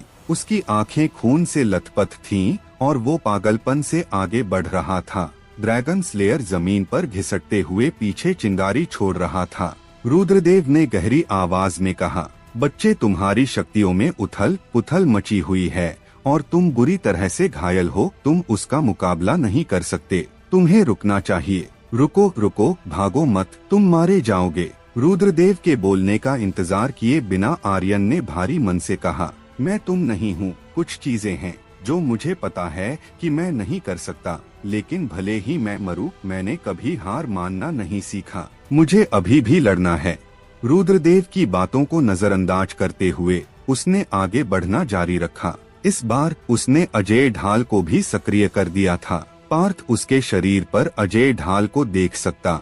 उसने उंगली उठाई और एक हंसी के साथ कहा, तोड़ दो। उसकी उंगली से एक बार फिर एक तलवार निकली जो सीधे अजय ढाल को छेद कर उसकी छाती में घुस गई। लेकिन इस बार आर्यन नीचे नहीं गिरा। इसके बजाय वो जबरदस्ती अपनी जगह पर खड़ा रहा और ड्रैगन स्लेयर से वापस पार्थ पर हमला किया। हालांकि पार्थ ने उसके इस वार से बचना भी सही नहीं समझा और अपनी जगह से बिना हिला ही उसने उसके हमले को एक उंगली से रोक दिया। फिर उसने हंसते हुए कहा, क्या तुम बस इतना ही कर सकते हो? कुत्ते, तुम मुझे छू भी नहीं सकते। आर्यन के हाथों में ड्रैगन स्लेयर बुरी तरह से कांपने लगा। हालांकि उसने इसे कसकर पकड़े रखा। फिर वो कुछ कदम पीछे हटा और विंड शेडो स्टेप तकनीक के चांदनी कदम को इस्तेमाल कर हवा में एक छलांग लगाई। इसके बाद उसके दाहिने हाथ से भारी मात्रा में शक्तियां निकलने लगी। फिर उसने पहाड़ तोड़ मुक्के की शक्तियों को भी बाहर निकाला। सोलस्टम तकनीक सक्रिय होने की वजह से इनकी शक्तियां दोगुनी हो गई। इस समय उसके हाथ पर इतनी शक्तियों के इकट्ठा होने की वजह से एक नीली रोशनी जलने लगी थी। खत्म कर दो, वो चिल्लाया और एक मुक्के से पार्थ पर वार किया। यह लाल बिजली के झटके की तरह था जो नीचे गिर रहा था। बूम, मानो पूरा फायर ग्लास शहर इसकी शक्तियों से हिलने लगा हो और मुक्का सीधे पार्थ के सिर से जा टकराया। इसकी वजह से एक पल के लिए पार्थ का दिमाग घूम गया। उसके बाल बिखर कर हवा में लहराने लगे और उसके कपड़े थोड़े फट गए। इस समय पार्थ का गुस्सा चरम सीमा पर पहुंच गया था। फिर उसने अपनी आंखें उठाईं और उसके चेहरे पर एक भयावह दृष्टि दिखाई दी। उसके शरीर में शक्तियां तेजी से बहने लगी और बाहर हवा में ठंडी खतरनाक शक्ति फैल गई। इससे बाहर का वातावरण और अधिक ठंडा हो गया। युद्ध सम्राट स्तर की शक्तियां तुरंत भड़क उठी और एक मोटी सफेद शक्ति की लहर, जिसे नग्न आंखों से देखा जा सकता था, से पूरा आसमान एक दर्दनाक कराह के साथ कांपने लगा। पलक झपकते ही लहर आर्यन की छाती से जा टकराई और वो पीछे की ओर उड़ गया, यहाँ तक कि उसके हाथ से ड्रैगन स्लेयर भी छूटकर जमीन पर गिर गया और इसी के साथ उस पर जल रही खूनी ब्लेड शक्तियाँ भी गायब हो गई। आर्यन का शरीर तेजी से उड़ते हुए शहर की ऊंची दीवार से टकरा गया। दीवार टूट गई और उसका आधा शरीर दीवार के मलबे में डूब गया। उसके मुंह से लगातार खून बह रहा था। यह युद्ध सम्राट की वास्तविक शक्तियां थी। दक्षिणी हिस्से की नंबर 1 प्रतिभा निश्चित रूप से केवल प्रदर्शन के लिए नहीं थी। पार्थ के लंबे बाल हवा में लहरा रहे थे। उसकी नजरें एक ठंडी रोशनी से चमक रही थी, जो सीधे शहर की दीवार के मलबे में दबे आर्यन पर टिकी हुई थी। तुम एक भी वार बर्दाश्त नहीं कर सकते, उसने एक ठंडी मुस्कान के साथ कहा। बस तुम्हारे जैसे कचरे का एक टुकड़ा मुझसे लड़ने की तो छोड़ो, मेरे जूते चमकाने के लायक भी नहीं है। मैं तुम जैसे लोगों से निपटने के लिए कभी भी अपनी उंगली हिलाना भी पसंद नहीं करता, लेकिन तुमने मेरी मेघा की ओर नजरें उठाकर देखी तो मैं तुम्हें कैसे जीवित छोड़ सकता हूँ। अचानक एक गर्जना के साथ पार्थ का शरीर हिला और एक शू की आवाज के साथ वो आर्यन के सामने पहुँच गया। फिर उसकी 5 उंगलियां हिली और एक मजबूत पकड़ के साथ उसने आर्यन को मलबे से बाहर निकाला और उसके पेट पर बुरी तरह से घूंसा मारा। इस घूंसे में शक्ति की एक लहर थी जो एक झटके की तरह थी। आर्यन का शरीर कई मीटर तक हवा में उछल गया और वापस सीधे जमीन पर आकर गिरा, जिससे जमीन पर एक गहरा गड्ढा बन गया। मास्टर, बच्चे, आर्यन! जमीन फट गई और आर्यन गड्ढे में पड़ा हुआ था। Red alert, red alert! Host की जान खतरे में है, होस्ट की जान खतरे में है। कृपया ठीक करो, कृपया ठीक करो। सिस्टम लाल हो गया और लगातार बजने लगा। सिस्टम पर आर्यन की HP 1% से भी कम थी। अगर पार्थ ने एक हल्की सी भी उंगली हिलाई तो उसका खेल खत्म था। यह कोई सपनों की दुनिया नहीं थी कि वो एक बार फिर से मरा तो वापस से जिंदा हो जाएगा। कोई नहीं जानता था कि मरने के बाद उसका पुनर्जन्म होगा भी या नहीं। मृत्यु का सिर्फ एक ही मतलब था कि वो हमेशा के लिए दुनिया से गायब हो जाएगा और उसका अस्तित्व भी। दोबारा ऐसा करने का कोई मौका नहीं था। हालांकि वो फिर भी खड़े होने की कोशिश कर रहा था। उसका पूरा शरीर खून से लथपथ था और हर हिस्से पर गहरे जख्म थे। वो कठिनाई से खड़ा हुआ और गहरे गड्ढे से कदम दर कदम बाहर निकलकर ड्रैगन स्लेयर के पास गया। अभी वो एक हाथ से ड्रैगन स्लेयर को भी नहीं उठा पा रहा था। उसने अपने दोनों हाथों की पूरी ताकत लगाई और उसे उठाने की कोशिश की। हफ हफ हफ बुरी तरह से हांफते हुए उसका शरीर झुका हुआ था। उसके दोनों हाथों ने ड्रैगन स्लेयर को कसकर पकड़ा हुआ था। उसकी आंखें पार्थ की ओर देख रही थीं, जो हवा में एक तिरस्कार के साथ हंस रहा था और गर्जना कर रहा था। हाँ, आओ, फिर से आओ। आर्यन ने ड्रैगन स्लेयर को अपने दोनों हाथों से ऊपर की ओर उठाया। वो स्थिर रूप से खड़ा भी नहीं हो पा रहा था और लगभग गिरने वाला था। उसके शरीर पर चोटें बहुत गंभीर थीं। हालांकि उसे अभी भी लड़ना था। हमेशा कुछ चीजें थीं जो जीवन से ज्यादा जरूरी थीं। उसके लिए स्नो व्हाइट और आइस फायर ड्रैगन भाई थे और भाई जीवन से ज्यादा जरूरी थे। उसके लिए मेघा एक खास दोस्त की तरह थी। हालांकि वो उससे प्यार तो नहीं करता था, लेकिन वो उसे खुद से दूर जाते हुए भी नहीं देख सकता था। अगर वो उसकी रक्षा भी नहीं कर सकता था, अगर उसने उसे रोते हुए देखकर भी कुछ नहीं किया, तो इस दुनिया में रहने का क्या मतलब था। मौत डरावनी थी और उसे मौत से बहुत डर लगता था। हालांकि कुछ रिश्ते ऐसे बन जाते हैं जिनके लिए जीवन को भी दांव पर लगाना पड़ता है। आर्यन भले ही अपनी दुनिया में वापस जाना चाहता हो, लेकिन इस दुनिया के रिश्ते भी उसके लिए खास बन चुके थे। ये दोस्ती के कुछ खास रिश्ते ही थे जिन्हें वो कभी खोना नहीं चाहता था। उन्हीं रिश्तों की बुनियाद पर वो अब तक इस दुनिया में टिका हुआ था। तो आर्यन उन खास रिश्तों को अच्छे से संजोने और कभी ना खोने के लिए पागलों की तरह लड़ रहा था। वो यह बात अच्छे से जानता था कि वो पार्थ को नहीं हरा सकता था, लेकिन उसके पास लड़ने के अलावा कोई रास्ता नहीं था। पार्थ ने जब देखा कि वो वापस खड़ा हो गया तो उसकी आंखें एक बेहद क्रूर सफेद रोशनी के साथ चमक उठी। फिर उसने हंसते हुए उसका मजाक उड़ाया। अगर तुम नहीं जानते कि तुम्हारे लिए क्या अच्छा है तो नरक में जाओ। इतना बोलने के बाद अचानक उसके शरीर से युद्ध सम्राट की शक्तियां फूट पड़ी और एक खतरनाक आभा चारों तरफ फैल गई। इससे रुद्रदेव का दिल बैठ गया। ऐसा लगता है कि अब मुझे ही कुछ करना होगा। अगले ही पल उसकी चमक फीकी पड़ गई। उसे आर्यन के जीवन की रक्षा करनी थी। वो और आर्यन अब एक थे। अगर आर्यन की मृत्यु हो गई तो वो भी मर जाएगा। तो यही कारण था कि वो आर्यन को मरने नहीं दे सकता था। इसके अलावा उसे आर्यन धीरे धीरे पसंद आने लगा था, क्योंकि आर्यन में एक ऐसी शक्ति थी जो कभी हार नहीं मानती थी। उसने कभी हार मानना सीखा ही नहीं था। चाहे वो मर जाए, लेकिन वो कभी हार नहीं मानेगा। बच्चे ध्यान से सुनो, रुद्रदेव ने आर्यन के दिल में सोचा। पार्थ ने एक कदम आगे बढ़ाया। वो बहुत ज्यादा घमंड से भरा हुआ था और उसकी आंखों में हत्या का इरादा चमक रहा था। इस बार वो आर्यन को हमेशा के लिए खत्म करने वाला था। लगभग उसी वक्त मेघा अपने दर्द की सभी बेड़ियों को तोड़कर तेजी से दौड़ते हुए आई और आर्यन के सामने आकर खड़ी हो गई। उसने पार्थ की ओर देखा। अचानक उसका शरीर ढीला पड़ गया और वो घुटनों के बल बैठ गई। उसने धरती को चकनाचूर करते हुए घुटने टेक दिए। ऐसा लग रहा था कि समय रुक सा गया है। सब उसकी ओर देख रहे थे। आर्यन ने उसकी पीठ की ओर देखा। पार्थ उसे ठंडी नजरों से देख रहा था। यहाँ तक कि तारा और वर्षा भी हैरान रह गई। मेघा ने भीख मांगी और कहा, मैं आपसे विनती करती हूँ, उसे जाने दें। मैं आपके अनुरोध से सहमत हूँ। मैं उस शादी से सहमत हूँ जो आपने पिछली बार प्रस्तावित की थी। मैं उससे सहमत हूँ। मैं आपसे विनती करता हूँ कि आप उसे एक बार जाने दें। उसकी इस हालत और इन शब्दों को सुनकर आर्यन का दिल इतना दर्द कर रहा था कि ऐसा लग रहा था कि वो टूट रहा है। उसे बचाने के लिए मेघा ने पार्थ के सामने घुटने टेक दिए। आर्यन शक्तिहीन महसूस कर रहा था। वो अपने दिल में जोर से चिल्लाया, आह आह नहीं। हालांकि मेघा के घुटने टेकने का सामना करते हुए वो एक शब्द भी नहीं बोल सका, क्योंकि उसे लगा कि वो इस काबिल ही नहीं है।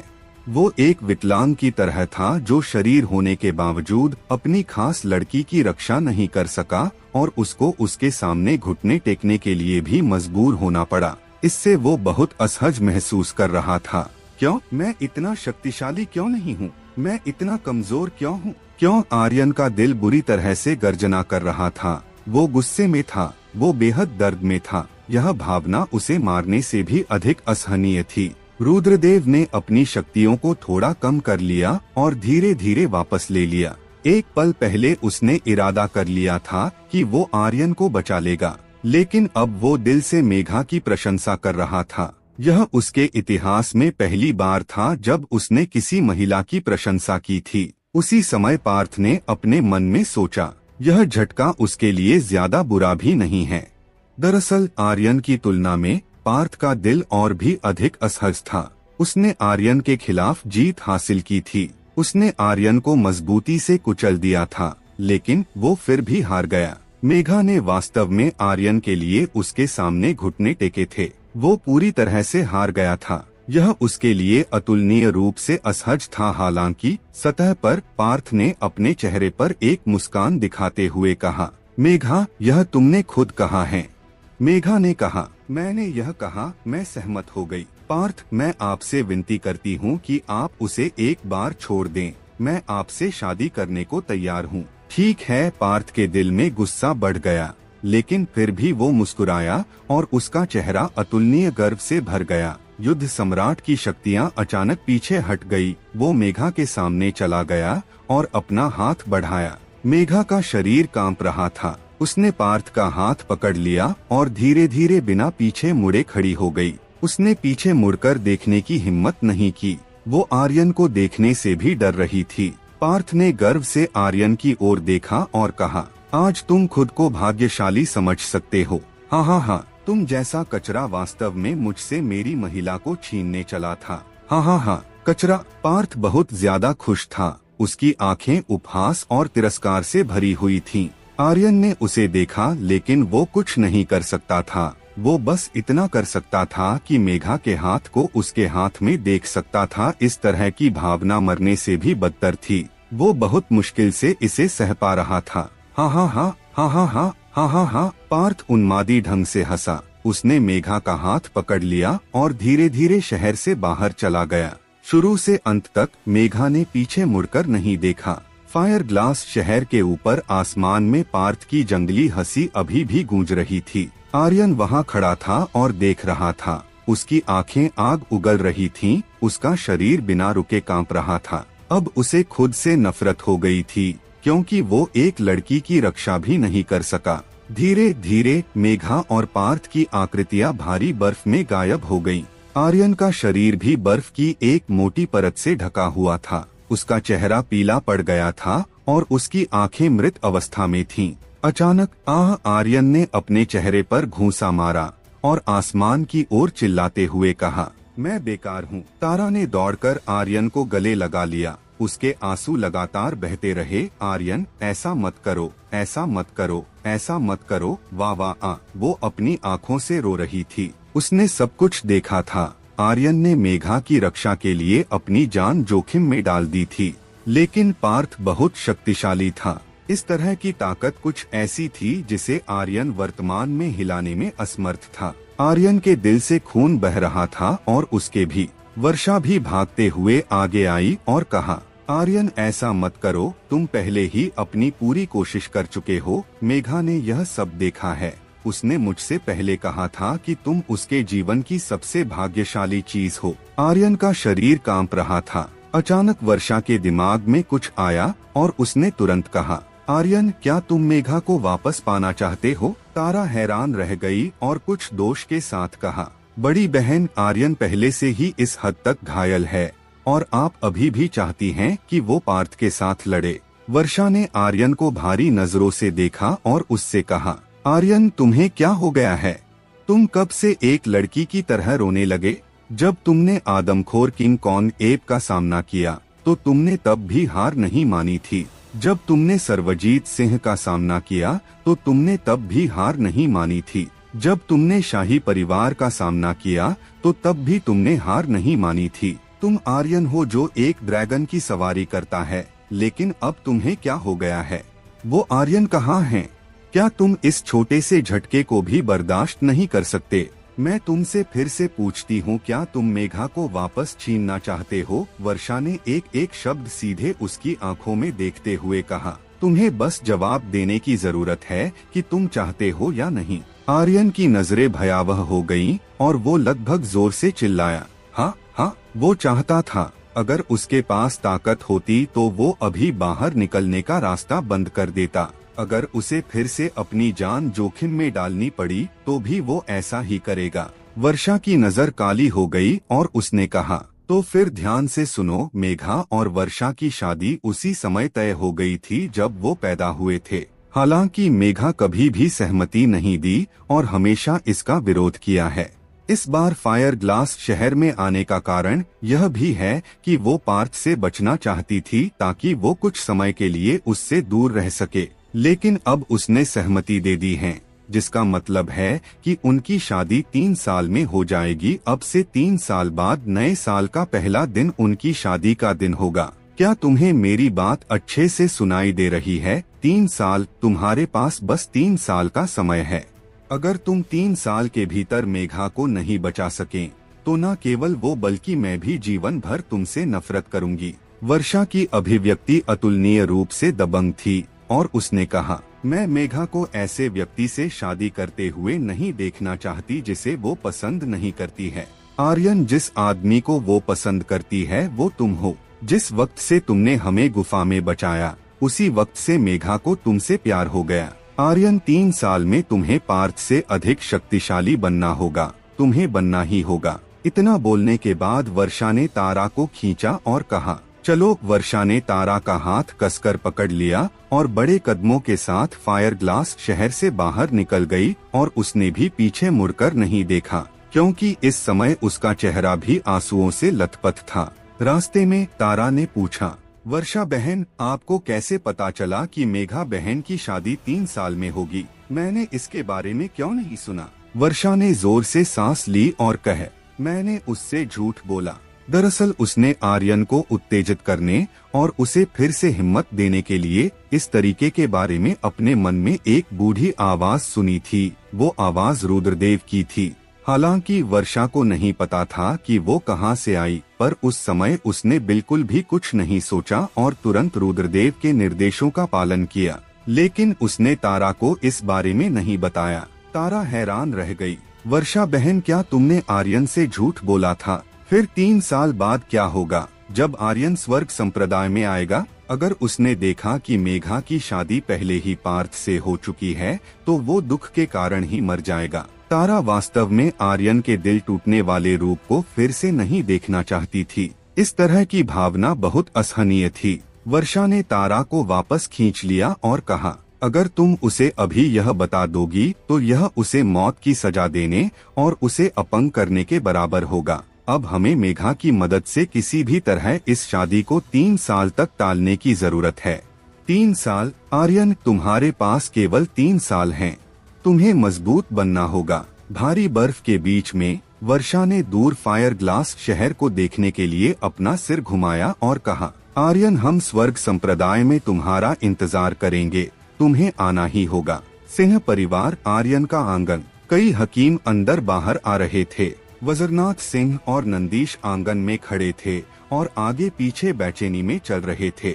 स्वर्ग संप्रदाय, तुम लोगों की हिम्मत कैसे हुई मेरे पोते की यह हालत करने की? वज्रनाथ सिंह की भौहें नम हो गईं। वो बेहद चिंतित था। वो चाहता था कि वो आर्यन की जगह पर सारा दर्द सहन कर सके। नंदीश ने चिंता से कहा, आर्यन निश्चित रूप से ठीक हो जाएगा। वो निश्चित रूप से ठीक हो जाएगा। एक हकीम बाहर निकला, वज्रनाथ सिंह की ओर अपना सिर हिलाया और कहा, ग्रैंड एल्डर, मैंने अपना सर्वश्रेष्ठ प्रयास किया है। यंग मास्टर की चोटें बहुत गंभीर हैं। हमने वास्तव में अपना सर्वश्रेष्ठ प्रदर्शन किया। कुछ शाही हकीम भी सिर हिलाते हुए बाहर निकले। यंग मास्टर के शरीर को स्वॉर्ड एनर्जी द्वारा छेदा गया है, इस तथ्य को जोड़ते हुए कि उनकी नसें और पंसलियां टूट चुकी हैं और उन्हें युद्ध सम्राट की शक्ति द्वारा कुचला गया है। हम वास्तव में उसके शरीर में लगी चोटों के बारे में कुछ नहीं कर सकते। वज्रनाथ सिंह चिल्लाया, तुम लोग क्या बकवास कर रहे हो? इसी वक्त मेरी आंखों के सामने से दफा हो जाओ। वो बहुत गुस्से में था। रूबी ने अपनी मुट्ठियां कसकर भींच ली। उसका चेहरा चिंता से भर गया था। उसके आंसू सूखने वाले थे। वो वज्रनाथ सिंह के पास आई और कहा, दादाजी, मुझे कोशिश करने दो।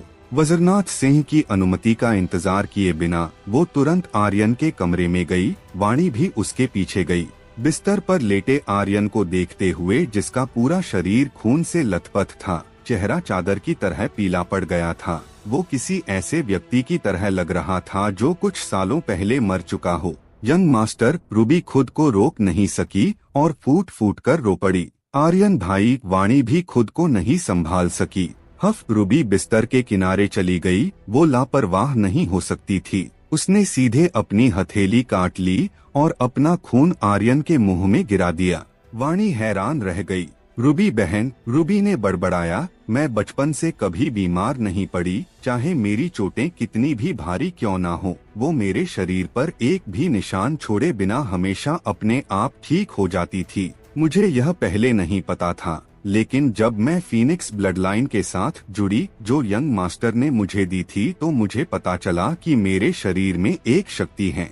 यह शक्ति सब कुछ ठीक कर सकती है, लेकिन मुझे नहीं पता कि इस शक्ति को कैसे इस्तेमाल करना है या इसका उपयोग केवल अपने ऊपर ही किया जा सकता है। रूबी चिंता से चिल्लाई और कहा, चाहे कुछ भी हो, वो शक्ति जरूर मेरे खून में है। मैं यंग मास्टर को बचाकर ही रहूंगी। वर्षा के शहर से बाहर निकलने के बाद आर्यन बेहोश हो गया था। इस वक्त सिस्टम रेड अलर्ट पर था। आर्यन ने अपने दिल में संघर्ष किया, मैं मर नहीं सकता, मैं मर नहीं सकता, मैं अभी बिल्कुल नहीं मर सकता। मुझे अभी बहुत कुछ करना है। सबसे पहले तो मुझे स्वर्ग संप्रदाय में जाना है। उस पार्थ को अपने सामने घुटनों के बल बिठाना है और मेघा को वहाँ से बचाकर लाना है। मैं मर नहीं सकता, मुझे अभी जीना ही होगा। उसने अपनी पूरी ताकत से विरोध किया। यह देखकर कि उसके पास एचपी के केवल कुछ अंक बचे हैं, आर्यन बहुत घबरा गया था। वो पहले कभी इतना नहीं घबराया था। पार्थ का सामना करते वक्त भी वो इस तरह से नहीं घबराया था। जब वो लगभग निराशा में डूबकर हार मानने ही वाला था, अचानक उसके मुंह में कुछ नमकीन सा महसूस हुआ और उसी समय सिस्टम की आवाज सुनाई दी। आर्यन, बधाई हो, तुम्हें खूनी हॉली स्पिरिट मिली है। HP फिर से फुल हो चुकी हैं। आर्यन, क्या तुम खूनी हॉली स्पिरिट को फ्यूज करना चाहते हो? आर्यन ने इसके बारे में ज्यादा नहीं सोचा और तुरंत कहा, फ्यूज। उसी समय रुद्रदेव, जो आर्यन की पंसलियों में था, भी हैरान रह गया। तुरंत उसने इस विचार के साथ आर्यन को एक ध्वनि संदेश भेजा जिसमें कहा गया था कि यह एक सेंट बॉडी का ब्लड है। मैंने कभी नहीं सोचा था कि यहाँ एक सेंट बॉडी कल्टीवेटर होगा। तुम अपने शरीर को काबू मत करो, यह मुझ पर छोड़ दो। मैं तुम्हारे शरीर को एक लेवल तक ऊपर उठाना चाहता हूँ। जैसे ही उसने बोलना खत्म किया, आर्यन की पंसलियों से एक खतरनाक शक्ति बाहर निकली, जो शक्तियों के रास्ते से होते हुए आर्यन के अंगों, हड्डियों और उसकी त्वचा के हर इंच में बह गई। इसके तुरंत बाद उसने खूनी हॉली स्पिरिट को जल्दी से रिफाइन और अवशोषित कर लिया, जो आर्यन ने अभी अभी अपने शरीर में फ्यूज की थी। इससे उसका शरीर हिंसक रूप से संघर्ष करते हुए कांपता रहा। आर्यन की त्वचा का एक एक इंच बदल रहा था। उसके शरीर की ताकत भी तेजी से बढ़ रही थी। धीरे धीरे कम होने से पहले यह तीव्र परिवर्तन पूरे आधे घंटे तक चला। असंख्य परिवर्तनों के गायब होने के बाद सिस्टम की आवाज बजने लगी। आर्यन, खूनी हॉली स्पिरिट को फ्यूज करने पर लेवल 1 सेक्रेट बॉडी प्राप्त करने के लिए बधाई। लगभग उसी समय रुद्रदेव ने बहुत जोर लगाया।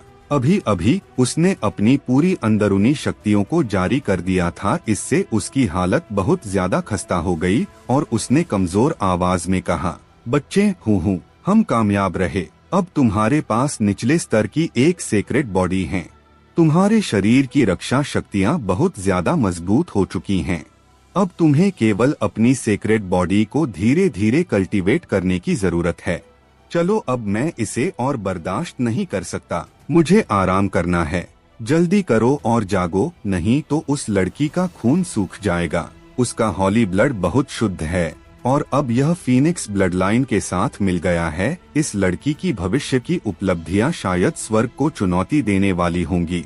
फिर रुद्रदेव की आवाज पूरी तरह से उसकी पंसलियों की गहराई में कहीं गायब हो गई। उसी पल आर्यन अचानक बैठ गया और अपनी आंखें खोली। रूबी के पीले चेहरे को देखकर और उसे अपना खून लगातार निचोड़ते हुए देखकर उसने तुरंत कहा, रूबी, मेरा काम पूरा हो गया है। रूबी के होंठ फीके पड़ गए और उसने एक बेहद प्यारी सी मुस्कान के साथ कहा, यंग मास्टर, आप आखिरकार ठीक हो गए।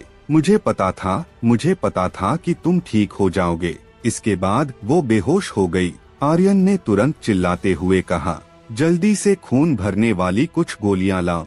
अगर रूबी लगातार उसे अपना खून नहीं पिलाती, यहाँ तक कि पूर्वज रुद्रदेव की मदद के साथ वो इसे अपने शरीर के साथ एक भी नहीं कर पाता। उसकी हालत इतनी गंभीर थी।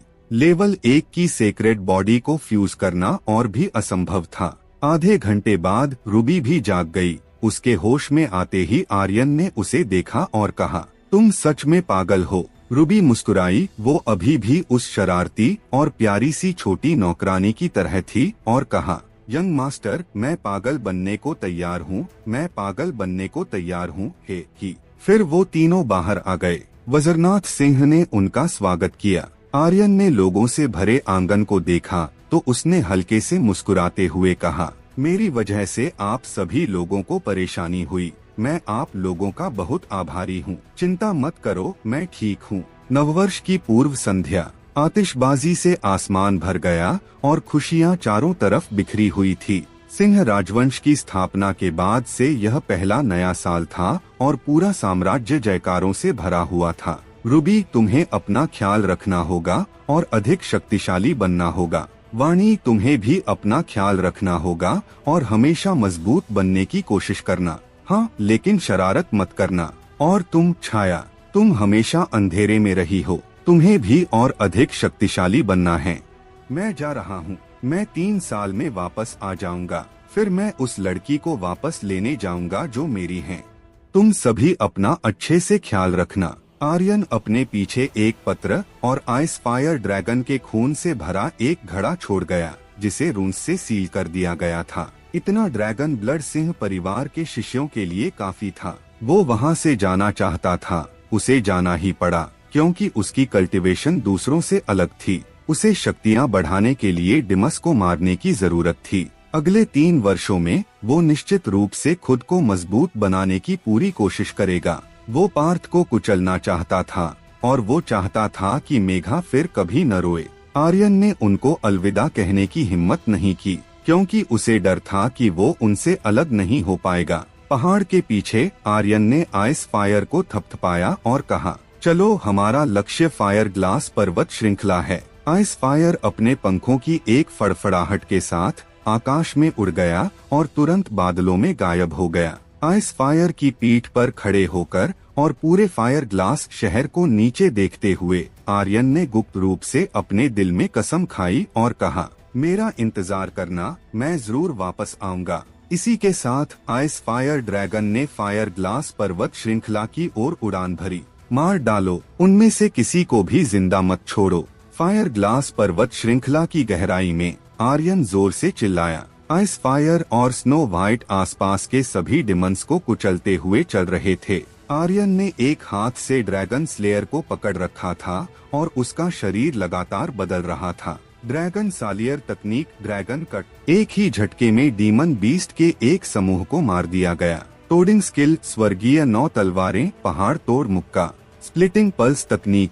आर्यन हर बार डीमन बीस्ट के एक बड़े समूह को मारने के लिए अपनी एक तकनीक का इस्तेमाल कर रहा था। उसने ट्रयू एनर्जी के खत्म होने की भी परवाह नहीं की थी। फायर ग्लास पर्वत श्रृंखला की गहराई में डीमन बीस्ट के बीच भगदड़ मची हुई थी, जिनका एक इंसानी लड़का, एक ड्रैगन और एक सफेद भेड़िया पूरे पहाड़ पर पीछा कर रहे थे। यहाँ तक कि लेवल 5 के डिमन बीस्ट भी भाग रहे थे और डर से उनका शरीर बुरी तरह से कांप रहा था। पूरे 1 महीने बाद आर्यन, बधाई हो, तुम्हारा एक लेवल बढ़ गया है। वर्तमान स्तर युद्धराज लेवल 3। फिर थोड़ी देर बाद आर्यन ने अपने दिमाग में सिस्टम के पारदर्शी पर्दे पर अपनी विशेषताओं की जांच की। होस्ट आर्यन, तरह युद्धराज लेवल 3। स्किल टोडिंग कौशल लेवल 3। ड्रैगन स्लेयर तकनीक लेवल 3। स्वर्गीय 9 तलवारें लेवल 1। पहाड़ तोड़ मुक्का level 4। Wind shadow step level 4। Striking मूल्य 100 पॉइंट्स। लक मूल्य 10 पॉइंट्स। System points 39,000। युद्ध pet snow white divine beast level 3। Ice fire divine beast level 6 की एक्सपी पॉइंट्स की लंबी कतार को देखते हुए आर्यन ने अपनी मुट्ठी कसकर भींच ली। 1 महीना। आर्यन, तुम 1 महीने में सिर्फ 1 लेवल बढ़ा पाए हो और यह तब है जब तुम सिर्फ एक युद्धराज हो। अगर तुम एक युद्ध बुजुर्ग या युद्ध सम्राट होते तो क्या तुम 10 महीनों में 1 लेवल बढ़ाते? आर्यन खुद से बहुत ज्यादा नाखुश था। उसके लिए इस तरह लेवल बढ़ाने की गति बहुत धीमी थी। हालांकि दूसरों के लिए इस तरह की गति कुछ ऐसी थी जिसके बारे में वो सपने में भी नहीं सोच सकते थे। युद्धराज के प्रत्येक लेवल को पार करने के लिए बहुत ज्यादा समय की जरूरत होती थी और इसके लिए एक योद्धा के पास प्रतिभा भी होनी चाहिए। यहाँ तक कि एक अद्वितीय प्रतिभा के लिए भी 1 महीने में 1 लेवल पार करना मुश्किल होगा। अगर ऐसा ही चलता रहा तो मैं युद्ध सम्राट स्तर तक कब पहुँच पाऊंगा? यहाँ तक कि अगर मैं युद्ध सम्राट बन भी गया तो क्या इतने समय में शायद पार्थ और भी अधिक शक्तिशाली बन जाएगा? नहीं नहीं, आर्यन ने गर्जना की और एक पागल की तरह घने जंगल में भाग गया और पागलपन से डिमन बीस्टों को मारने लगा। इस महीने वो ना तो सोया और ना ही उसने आराम किया। केवल डिमोन बीस्टों को मारने के अलावा उसने कोई काम नहीं किया। उसका रुकने का कोई इरादा नहीं था। उसका पूरा शरीर डिमन बीस्टों के खून से भीगा हुआ था। उसके लंबे बाल बिखरे हुए थे और उसके कपड़े पेड़ की शाखाओं से फटे हुए थे। वो एक जंगली की तरह लग रहा था। पार्थ की युद्ध सम्राट की शक्तियों के बारे में सोचते हुए आर्यन ने अपने दिल में बेहद नाखुश महसूस किया। आधा महीना और बीत गया। उसके EXP पॉइंट्स में काफी बढ़ोतरी हुई। आर्यन रुक गया क्योंकि उसने पाया कि उसके चारों ओर कई टूटी फूटी इमारतें थीं। वो सभी बहुत भव्य थी और सभी विशाल चट्टानों से तराशी गई थी। दूर दूर तक खंडर बन चुकी सैकड़ों इमारतें थी, मानो उस जगह पर कोई आपदा आई हो। अचानक आर्यन की भौहें कसने लगीं। क्या यह किसी अमर संप्रदाय का खंडहर हो सकता है? अतीत में फायर ग्लास पर्वत श्रृंखला स्वर्गीय ऊर्जा से समृद्ध थी और यहाँ कई अमर संप्रदायों की स्थापना की गई थी, लेकिन किसी आपदा के कारण यहाँ की स्वर्गीय ऊर्जा पतली हो चुकी थी। अतीत में फायर ग्लास पर्वत श्रृंखला स्वर्गीय ऊर्जा से समृद्ध थी और यहाँ कई अमर संप्रदायों की स्थापना की गई थी, लेकिन किसी आपदा के कारण यहाँ की स्वर्गीय ऊर्जा पतली हो चुकी थी।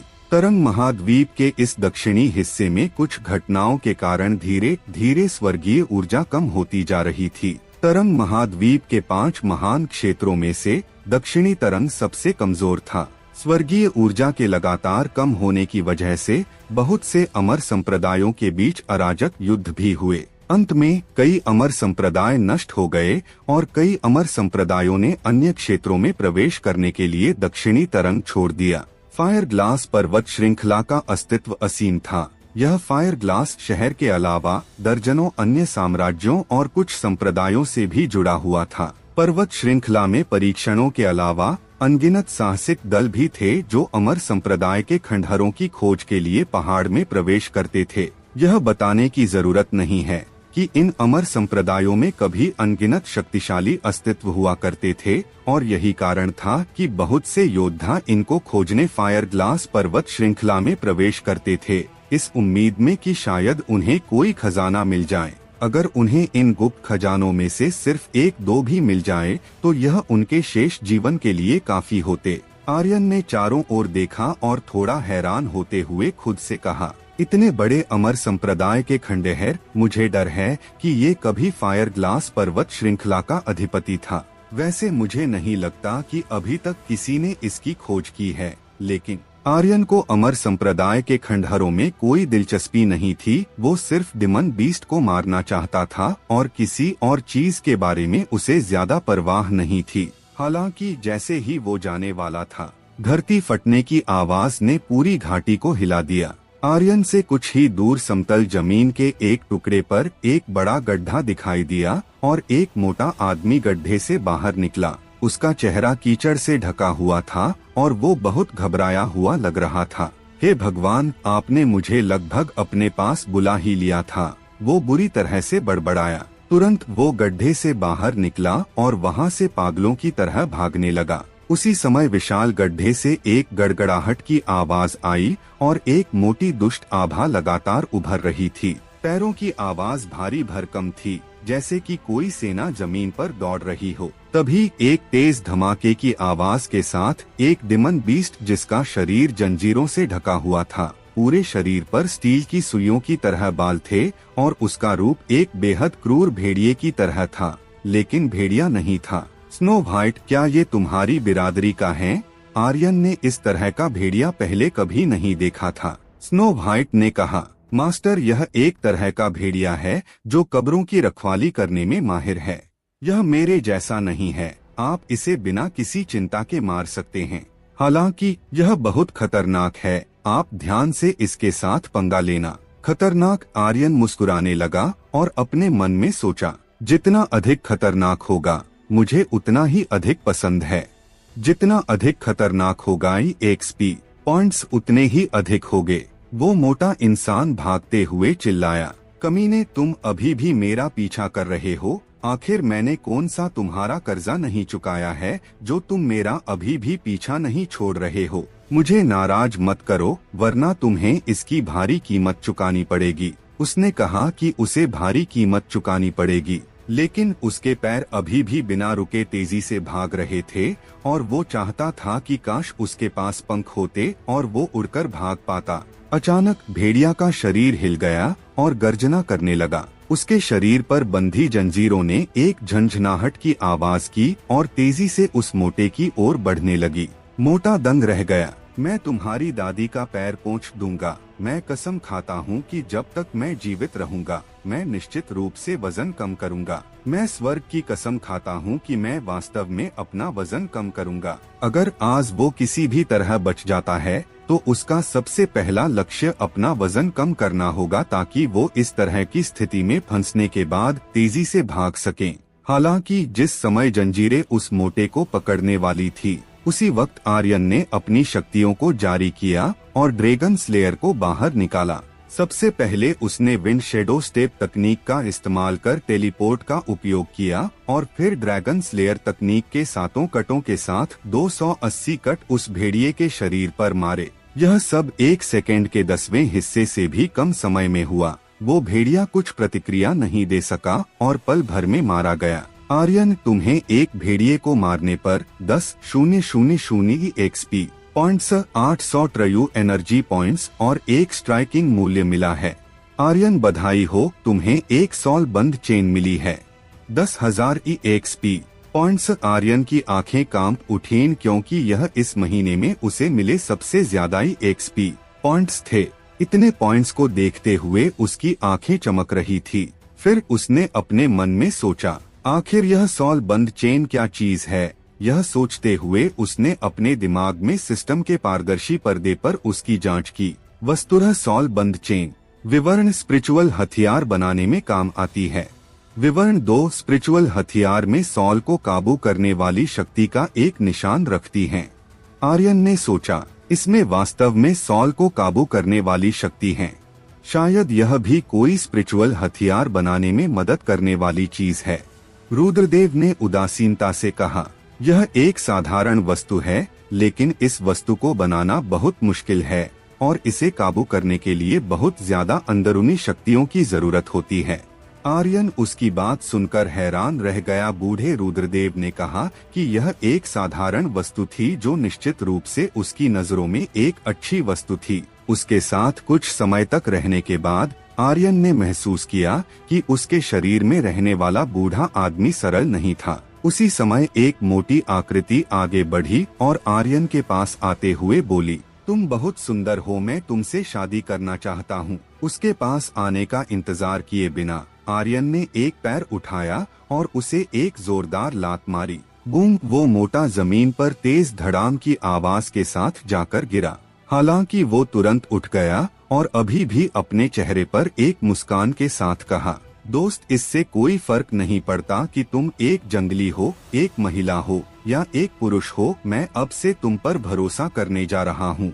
हाय, आज से तुम इस लॉर्ड मोटे के मालिक हो।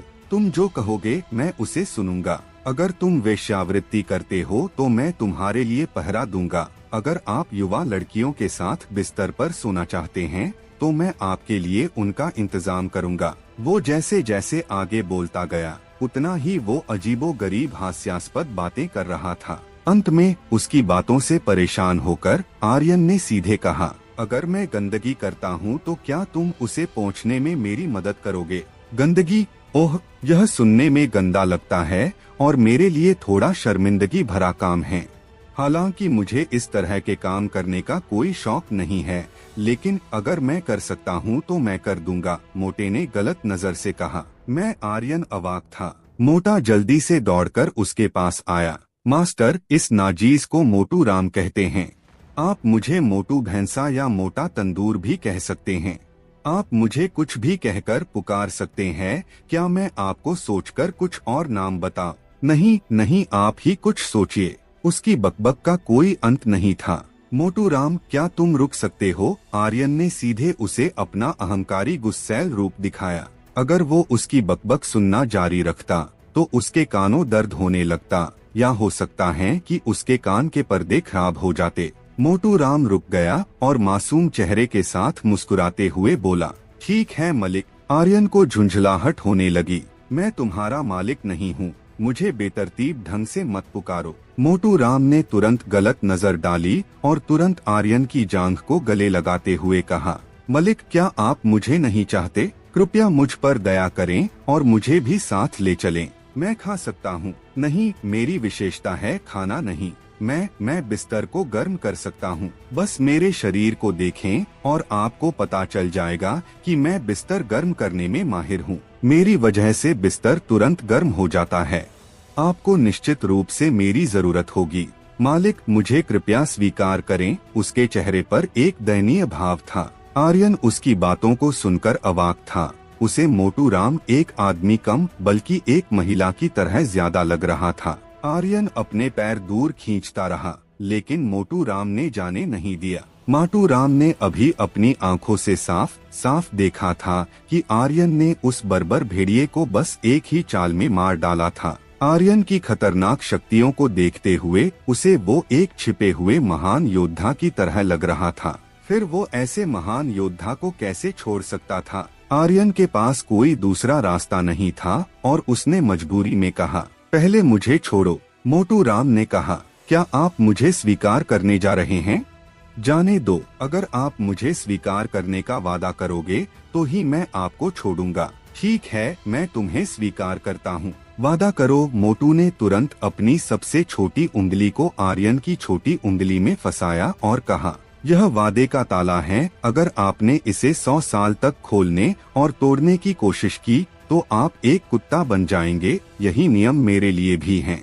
वादा करने के बाद मोटू राम ने तुरंत आर्यन को छोड़ दिया और हंसते हुए कहा, मास्टर, हमने पहले ही वादे का ताला लगा दिया है। आप मुझे नहीं छोड़ेंगे, है ना? इससे पहले कि आर्यन कोई जवाब दे पाता, 5 लोग जंगल से बाहर निकले। वो तंग कपड़े पहने हुए थे। 3 लड़के और 2 लड़कियां। उन सभी से खतरनाक शक्ति बाहर निकल रही थी। उनमें से एक तो युद्ध बुजुर्ग भी था, जबकि बाकी चारों युद्ध आत्मा स्तर पर थे। उनमें से एक ने मुस्कुराते हुए मजाक उड़ाया, क्या यह कुत्ता मोटू राम नहीं है? क्या किसी और की जांघ की मदद लेना सही है? दूसरा व्यक्ति हंसा। वो अभी भी एक जंगली को गले लगा रहा है। हाँ, मोटू राम, चाहे कुछ भी हो, तुम्हें अभी भी संप्रदाय का बाहरी शिष्य माना जाता है। मोटू राम, क्या तुम हमेशा हमारे जेकाल संप्रदाय का नाम खराब करते रहोगे? क्या तुम्हें शर्म नाम की कोई चीज नहीं है जो तुम दूसरों के सामने झुक गए? जेकाल संप्रदाय एक संप्रदाय जो स्वर्ग संप्रदाय से थोड़ा भी कमजोर नहीं था। ये दक्षिणी तरंग के कुछ शक्तिशाली संप्रदायों में से एक था। यह साफ था कि उसके बगल में मौजूद मोटू राम जेकाल संप्रदाय का शिष्य था। मोटू राम का चेहरा ठंडा हो गया और उसने तुरंत कहा, शिवाय वो मैं ही था जिसने पहले थंडर ड्रैगन मंदिर के गुप्त क्षेत्र की खोज की थी। तुम लोग यहाँ क्या कर रहे हो? रुको। आर्यन का दिल कांप उठा और उसने तुरंत पूछा, क्या कहा तुमने? यहाँ क्या है?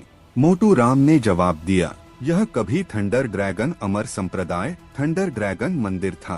थंडर ड्रैगन मंदिर? आर्यन उत्साहित हो गया। यह प्राचीन थंडर ड्रैगन मंदिर है।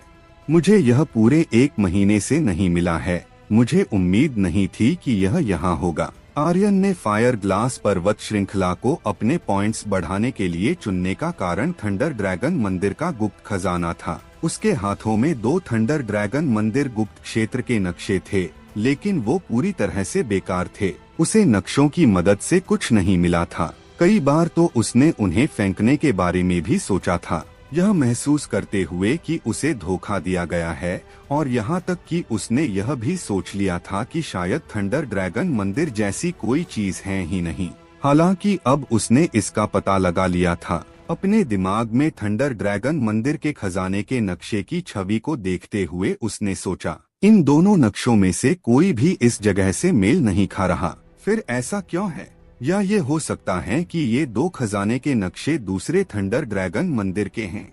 आर्यन ने उन दोनों खजाने के नक्शों को अच्छी तरह से देखा था, लेकिन उनमें से कोई भी इस जगह से मेल नहीं खा रहा था। उसे कुछ समझ नहीं आ रहा था कि क्या हो रहा है। उसने मोटू राम से फिर से पूछा, क्या तुम्हें पूरा यकीन है कि ये थंडर ड्रैगन मंदिर का खंडहर है? मोटू राम ने अपनी जेब से खजाने का नक्शा निकाला और कहा, देखो, ये सच में थंडर ड्रैगन मंदिर है। क्या? एक और नक्शे का टुकड़ा। आर्यन तीसरे नक्शे को देखकर अवाक रह गया और उसने अपने दिल में कहा, ये क्या हो रहा है? क्या ऐसा कुछ संभव है? एक थंडर ड्रैगन मंदिर के 3 नक्शे कैसे हो सकते हैं?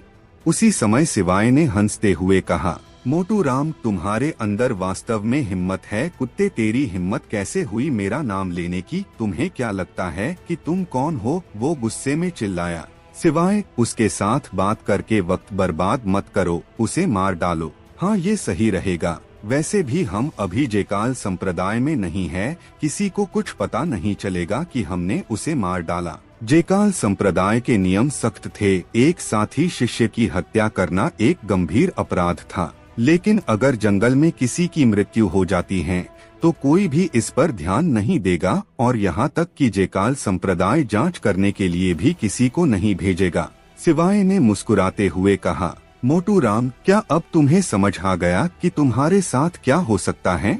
तो चलो अब एक अच्छे बच्चे की तरह चुपचाप खजाने का नक्शा मुझे दे दो। ऐसा लग रहा था जैसे कि वो लोग सच में मोटू राम को मार देंगे। उनके चेहरों पर एक शर्मनाक हंसी तैर रही थी। उन्हें खजाने का नक्शा चाहिए था, तभी वो लोग थंडर ड्रैगन मंदिर में घुस सकेंगे।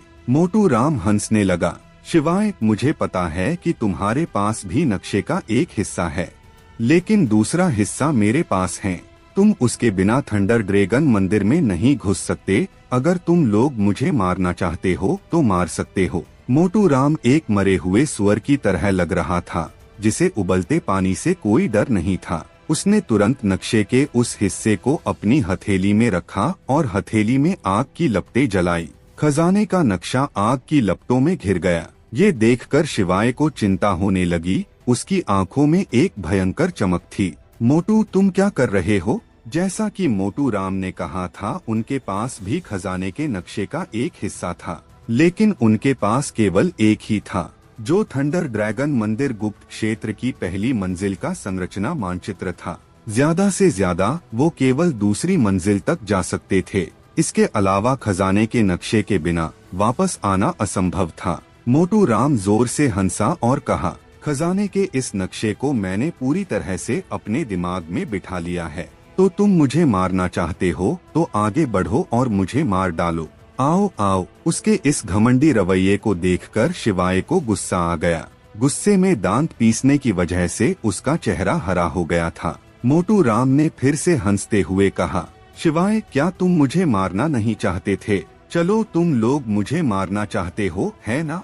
अगर हिम्मत है तो आओ, मुझे मार डालो। कोशिश करो और एक कदम उठाओ। मैं वादा करता हूँ कि तुम्हें फिर कभी थंडर ड्रैगन मंदिर का गुप्त खजाना नहीं मिलेगा। उसी समय उन दोनों लड़कियों में से एक हल्की फुल्की